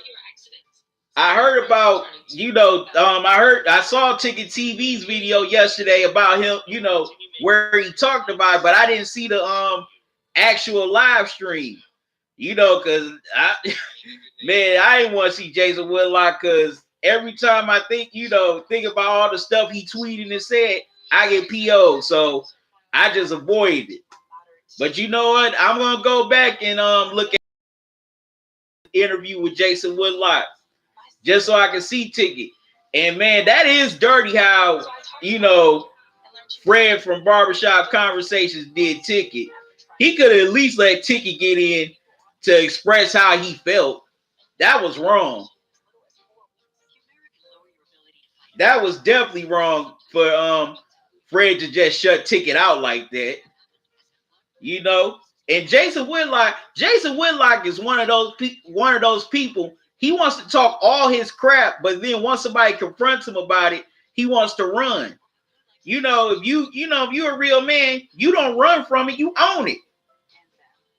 And also you take the criticism that comes along with it.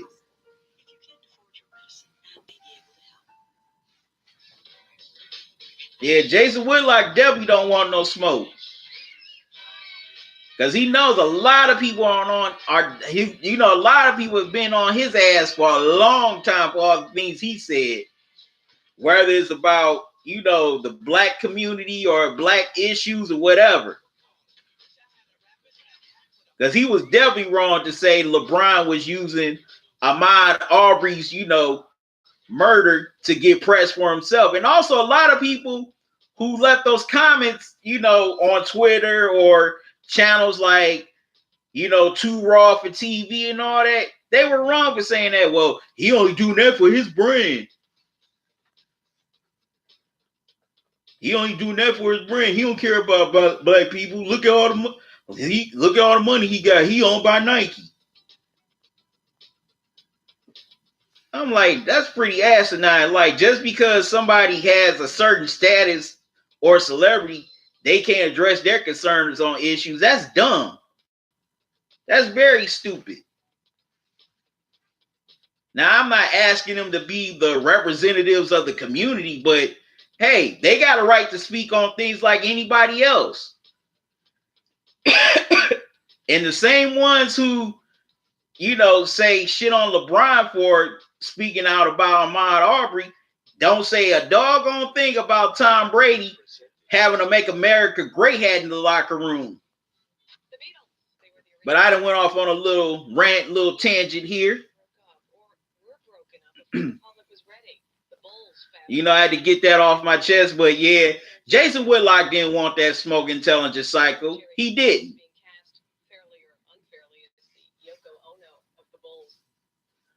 He only wants people. He wants to only talk to people that's going to basically feed him with kid gloves. All right, now we're here at the 98 Bulls Championship Rally in Grant Park. As the fans want them to come back for another year.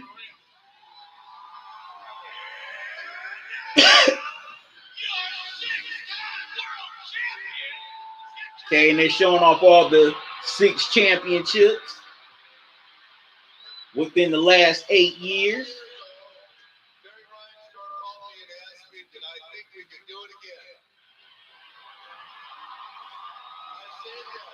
Okay, now Phil is addressing the Bulls faithful here at Grant Park. And man, those trophies definitely look a lot bigger back then than they do now. It looks like the NBA championship trophy is more modified now. He deserves the credit because he was the general manager of those teams. I've had a lot of great people in my life. Okay, Scotty's giving Jerry Cross, his props. Jackson, the greatest coach in the game. Michael Jordan, the greatest player in the game. Jerry Krause, obviously the greatest general manager in the game. Okay, and Scottie Pippen calls Jerry Krause one of the greatest GMs in the game.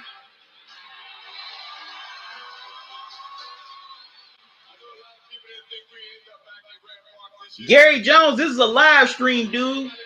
This is me giving my commentary here on these last two parts of The Last Dance. I cannot show the whole documentary because of copyright reasons. Okay? If y'all want me to show the whole live stream, live stream the documentary, y'all should have gotten together with me to get that permission from ESPN. Now, as Michael gave his speech, basically saying, no matter what happened, his heart will always be in Chicago. No ability to promote yourself through social media, to post videos, no tweets. But you know what? He was known for his Looking at I went back about a few months ago and saw the '98 championship parade, and and I saw the speeches of Michael Jordan, Scottie Pippen, and Phil Jackson, and excuse me, and you know what? All three of them were basically saying goodbye to the Bulls fans and the city of Chicago. They were basically letting them know that they were not coming back. Anyone who understands that phenomenon of that historical arc will understand that Michael Jordan and his era played an incredible. Okay, as the late David Stern is reminiscing on the 90s Bulls and just the 90s period, that whole era. Now they're talking to Barack Obama about the influence Michael Jordan had on the game globally. Okay, tell Disciple, you said Fred definitely gave Jason Whitlock some kid gloves and softball questions for him to cut Ticket off. And you said like that, just wow. That shows how fake love people show. Yeah, that's true. Because he definitely could have let Ticket get in what he felt edgewise. That night, Jerry Reinsdorf called me up and asked me to come back. Okay, and Phil's recalling the night of the championship parade and said Jerry Reinsdorf invited Phil back. He wanted to bring Phil Jackson back. I think I should just take a break. But Phil told Jerry Reinsdorf no, and he just decided to take himself a little break.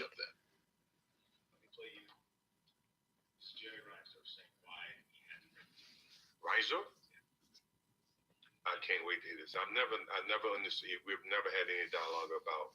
Okay, now Michael Jordan wants to hear the reason why Jerry Reinsdorf broke up the team. Six championship, things are beyond our control because it would have been suicidal at that point in their careers to bring back Pippen, Steve Kerr, Rodman, Ron Harper. Their market value individually was going to be too high. They weren't going to be worth the money they were going to get in the market. So and Jerry Reinsdorf is saying that the reason why he broke up the team was he felt that players like Jordan, Pippen, Steve Kerr, Dennis Rodman, Ron Harper would have been worth too much to bring back. And as a matter of fact, Steve Kerr said this in an episode of ESPN's Top 5 Reasons, where they were saying that you couldn't blame Jerry Krause for, the breakup of the Bulls. And Steve Kerr felt that it was impossible for the Bulls organization to bring all of them back and have $110 million salary cap and try to go for another championship. We knew they weren't going to keep the team. Now, nixed all of it at the beginning of '98. Why say that statement at the beginning of '98? All the guys who won in '98. Steve Kerr, Judd Bushler, blah, blah, blah. We give you 1 year contract to try for 7. Okay, so Michael Jordan is giving his take on the breakup, basically saying that, you know, ownership should have let them know in the night at the beginning of the 97-98 season, basically saying that maybe he should have, that cats like Steve Kerr and them contracts should have been modified to 1-year deals. 91, 92, I was young. But wait a minute, Michael. Hungry. I got a question. Why the hell you ain't asked the Bulls to restructure your contract, bro? You were making a whole bunch of money at that time. Matter of fact, you were the highest player on the dang on team. Why you didn't tell Ron Storff and Krause to say, hey, you know, can we restructure my contract so we can, you know, bring this team back for at least one more year? Why it just had to be, you know, Kerr, Dennis Rodman? What about you? That's just me playing devil's advocate. Excuse me. We may not have, but man, just not to be able to try. That's something that, you know, I just can't accept for whatever reason. I just can't. So Michael Jordan felt like, you know, the ownership didn't try to keep the team together. Time to go. It's a great run. We had a wonderful time. Good team. Time to go. So Phil just felt it was his time to bounce, so he took himself a little break. Then next thing you know, he goes to LA and coach Shaq and ends up coaching Shaq and Kobe to 3 straight NBA championships. Then he took another little break, came back, and won 2 more championships with Kobe in 2009, 2010. One of the things they Excuse me. which they kind of put things to rest. He says, you know, this is it. This is the last dance. Last time we're ever going to be together. He asked everybody to bring in anything you want to write about what the team means to you. Write what being on this team has meant to you during this year, and read it, and we'll burn it in a coffee can. And every guy, wow, now this is interesting. Phil Jackson had every player from the 98 team write something and have them read it to amongst each other about what the team meant to them, and then they burned it in a coffee can. You think you are to always draw you in to be a part of the process. I'm not a poet. I just spoke what I felt at the time. We always gonna be bonded. Say thanks for the past. Enjoy the moment. Let's make sure we end it right. We saw him as this bully sometimes.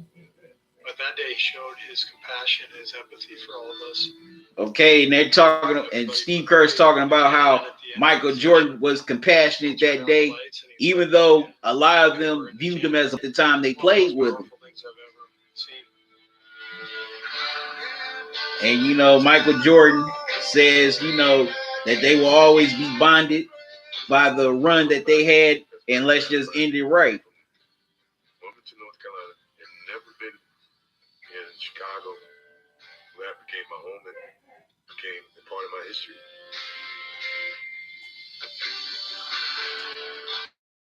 My passion on the basketball court should have been infectious because. Okay, Intelligent Psycho, you said Channing Frye, LeBron ex-teammate, says MJ was only a scorer. Yeah, I read that comment. No, MJ wasn't just a scorer. He wasn't just a scorer. You know, there were seasons he averaged 8 rebounds and 6 assists. So no, I can't say that MJ was just a scorer. And I got love for Channing Frye, but nah, he wasn't just a scorer. Okay, now they're showing all, you know, the highlights, the Bulls highlights, you know, the slam dunk, all the dunks, you know, throughout their whole run, the shot over Craig Elo. Excuse me. They're just showing all the Bulls highlight reels from those last 12 years. Also showing Jordan scoring 63 in the Garden, showing Jordan doing some of those moves in the finals. Paxson hitting the three, showing all the championships, and now showing the go-ahead shot in Game 6. And basically, I just want the franchise, the Chicago Bulls, to be respected, like the Lakers or the Philadelphia 76ers or the Boston Celtics. Hopefully, that this team and this organization can build a program like that. And they talking to Mike, and they're showing the interview from when Michael Jordan was drafted to the Bulls in '84, where he wanted the Bulls to be respected like the Lakers and the Celtics at that time. And they ended up accomplishing that with 6 championships in almost a decade.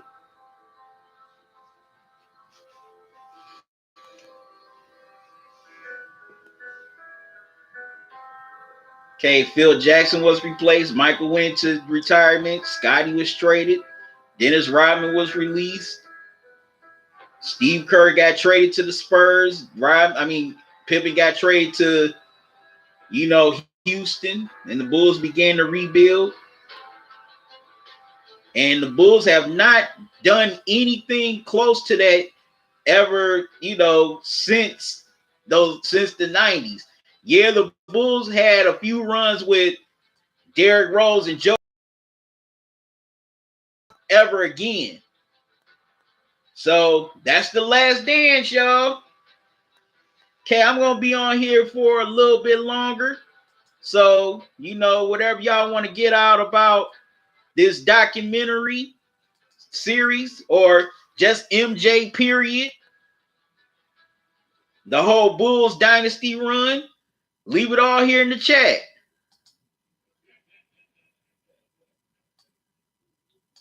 Tomorrow I'm going to do my series recap of The Last Dance, give you my whole perspective on the 10-part documentary series. Now, this was a pretty good documentary series. This was interesting. This was eye-opening. I learned, there were some things we already knew, but there was also some things, that we didn't know that just came out for the first time. Excuse me.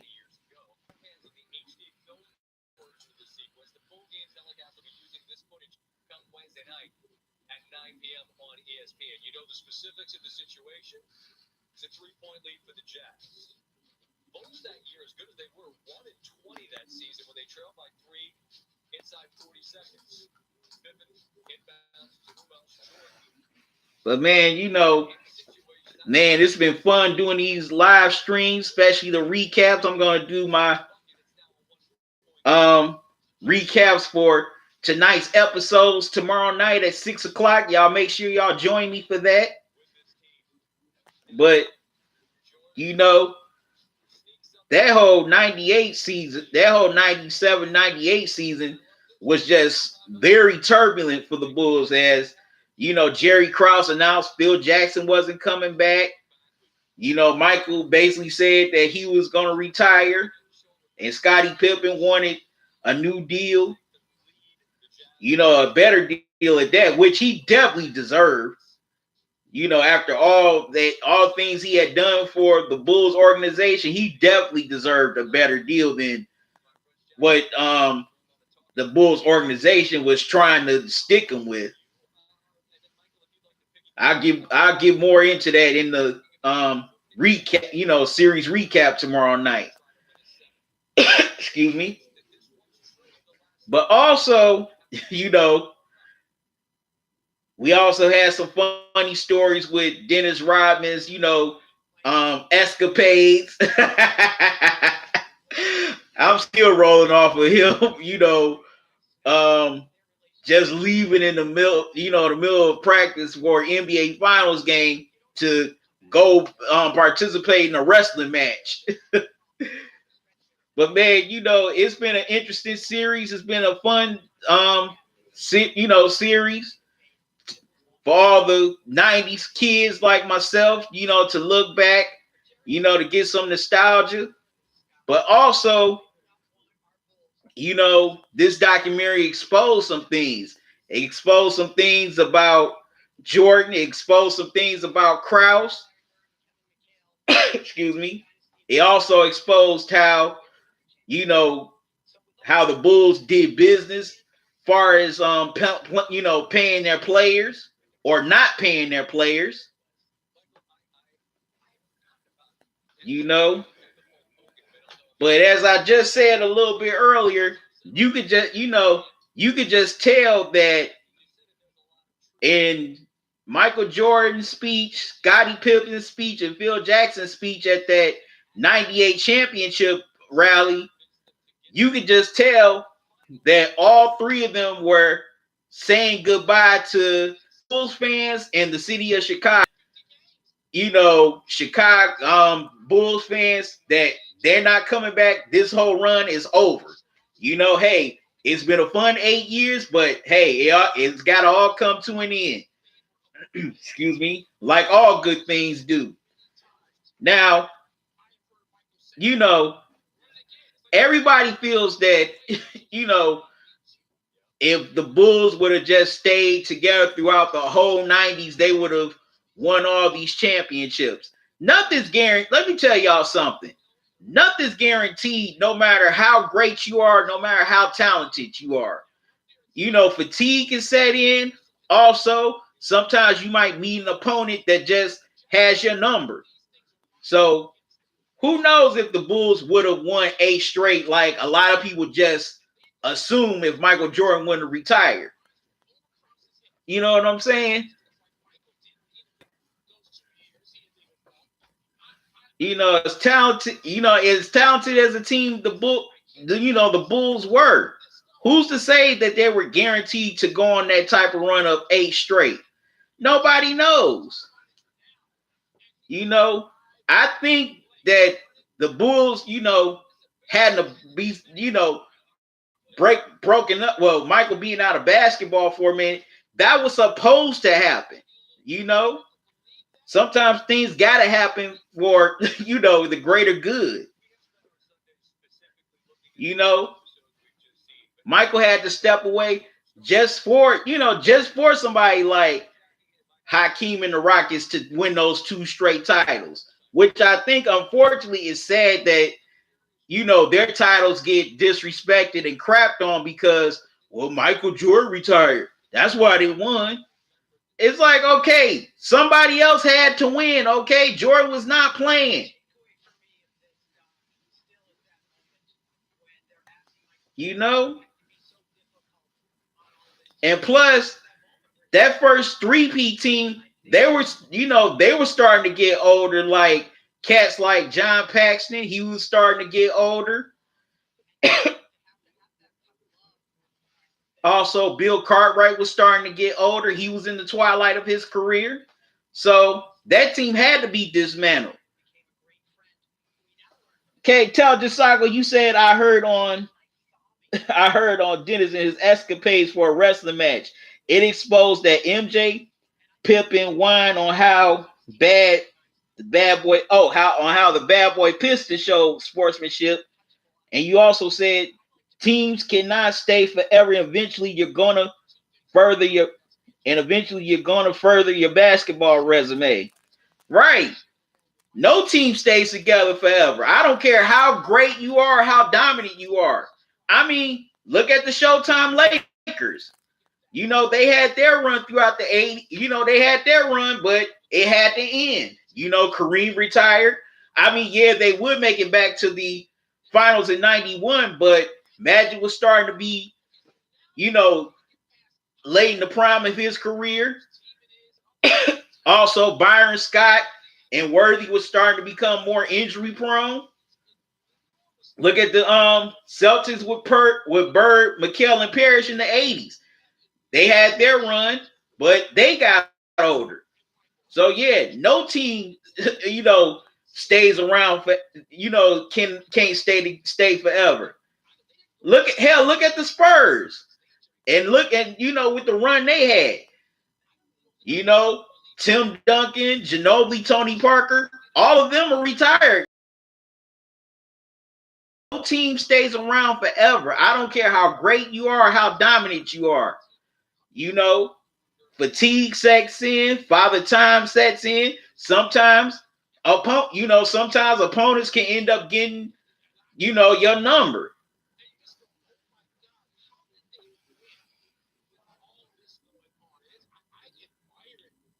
So, yes, I know we as fans, we wish these teams can stay around forever and just do their thing, but that's not realistic. That's not real life. Especially when you go on those long playoff runs just about every year. That takes a toll on your body because okay, yeah, players, do their off-season workouts, whatever, but the NBA season starts pretty much in training camp in September. So you're going from September to June, essentially. That's almost a 10-month grind. You got to play 82 games. Then you got to play all these playoff games, depending on how far your team goes in the playoffs, say the conference finals or the NBA finals. That's a toll on your body. That takes a lot of toll on your body. Hell, looking at this series, the Bulls, it took a toll on them. Those three-peats took a toll on them. They didn't just win those third titles like just dominating, just blowing through everybody. They had to fight like hell. And they definitely had to scratch and claw with Utah to just win that 98 championship. Because if Utah would have got a good shot off and it went in, guess what? The Bulls would have been playing game 7. Excuse me. And you know what? Hell, we just saw recently with the Warriors run. They had their run for the last 4 or 5 years. And now they got to basically rebuild and retool their team because now KD is gone. They had to set, they sacrificed a lot of their depth just to get KD on the team. So no team stays around forever. But man, I enjoy doing these live streams with y'all, especially here tonight. Thank y'all for coming in, sharing your thoughts with me on this documentary. Like I said, this was a pretty good documentary series. It was interesting. You know what? Before I go, now we just saw 10 parts of The Last Dance for these last few weeks. What documentaries do y'all want to see? Which dynasties would you want to see documentaries on? And I got about a few of them in my head that I would want to see. I would want to see a documentary on the Showtime Lakers, the Patriots, especially those last few years with the Patriots, because rumor had it that Belichick and Brady had some serious issues in those last 2 Super Bowl years, especially the one they won against Atlanta. So that would make an interesting documentary. Shaq and Kobe definitely would make a good documentary as well with all the issues they had. But unfortunately, too bad, Kobe passed on, so we can't get his side of the story. Those two were on a dominant team, won 3 straight championships, and overnight it just went downhill. So that would be interesting. Excuse me. Also, another one would make a good documentary. I mean, this would be way down the line. But even the Heat with LeBron, Wade, and Bosh. And years, they're definitely going to do a documentary on them with the run they had and how it ended. So those are just a few documentaries that I want to see. What documentaries do y'all want to see? Leave it in the chat. Still seeing people coming into the live stream. Hit the like button. Excuse me. What's y'all thoughts on The Last Dance? or just the Bulls or MJ? Leave it all in the chat. Did you learn some things, or did this documentary reveal things that you already knew? Okay, I'm gonna be on here just a few more minutes, and I'm about to get off. But also, I'm doing a live recap of tonight's episodes, 9 and 10, tomorrow night at 6. Excuse me. Make sure y'all join me for that. Then at 8 o'clock, I'm doing a live stream of the series recap with another YouTuber. So, you know, he's a Chicago Bulls fan. Gonna get his perspective on that whole time and era. Y'all make sure y'all tune in for that. That's gonna be a good one.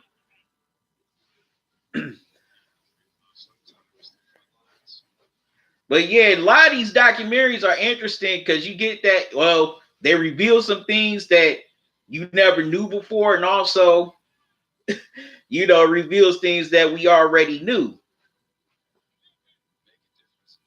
But, you know, this definitely gave, you know, that 97, 98 Bulls season more of a perspective of all the behind the scenes stuff that, you know, went on at the time. All the drama that, you know, that was going on between the players, the coach and staff, and ownership and the management. And it definitely shows that winning does come at a cost, and you gotta pay a hefty price. Because I said this to Too Raw for TV in the live stream for the first two parts. You know, the Bulls were standing on a powder keg starting in the 96-97 season. You know, and it started at the 96-97 season. That powder keg just started to, you know, break. It, you know, and it was slowly just building up. And then when 97, 98 hit, it just, boom, it just exploded. You know, starting with Jerry Krause not bringing Phil back, you know, announcing that he wasn't bringing back Phil Jackson for another season. You know, Scottie Pippen saying that he was going to, you know, decide that he was going to rehab his injured knee during the season instead of taking care of it in the summer. So it was left to Michael and the rest of the team to carry the load while he was out for those months. Excuse me. Also, you know, Michael constantly picking on Scott Burrell. So by that 90-78 season hit, that powder keg just exploded, and you know, there was nothing nobody could say or do about it to, you know, calm down the fire. The damage had already been done, and you know, the explosion had caused enough damage to the team, the coaching staff, the ownership, and its players. Well, I gotta get out of here. I thank y'all for joining me. You know, I appreciate all your comments. And if you're new to the channel, welcome. Don't make your last. Subscribe to the channel. Click that notification bell. Click all so you don't miss any new videos or live streams from me. You know, I've had fun kicking it with y'all here on these live streams. Y'all stay tuned for my live recap tomorrow night and my series recap. The recap starts at 6 for these 2 episodes tonight, and my series recap starts at 8 o'clock. So y'all make sure y'all join me for those. You know, I want to have more conversations with y'all in the chat. So don't be late. Don't miss it. It's gonna be good. So till then, y'all have a good one. Love y'all to life. QC out. And enjoy the rest of your morning, noon, or night. I'm out.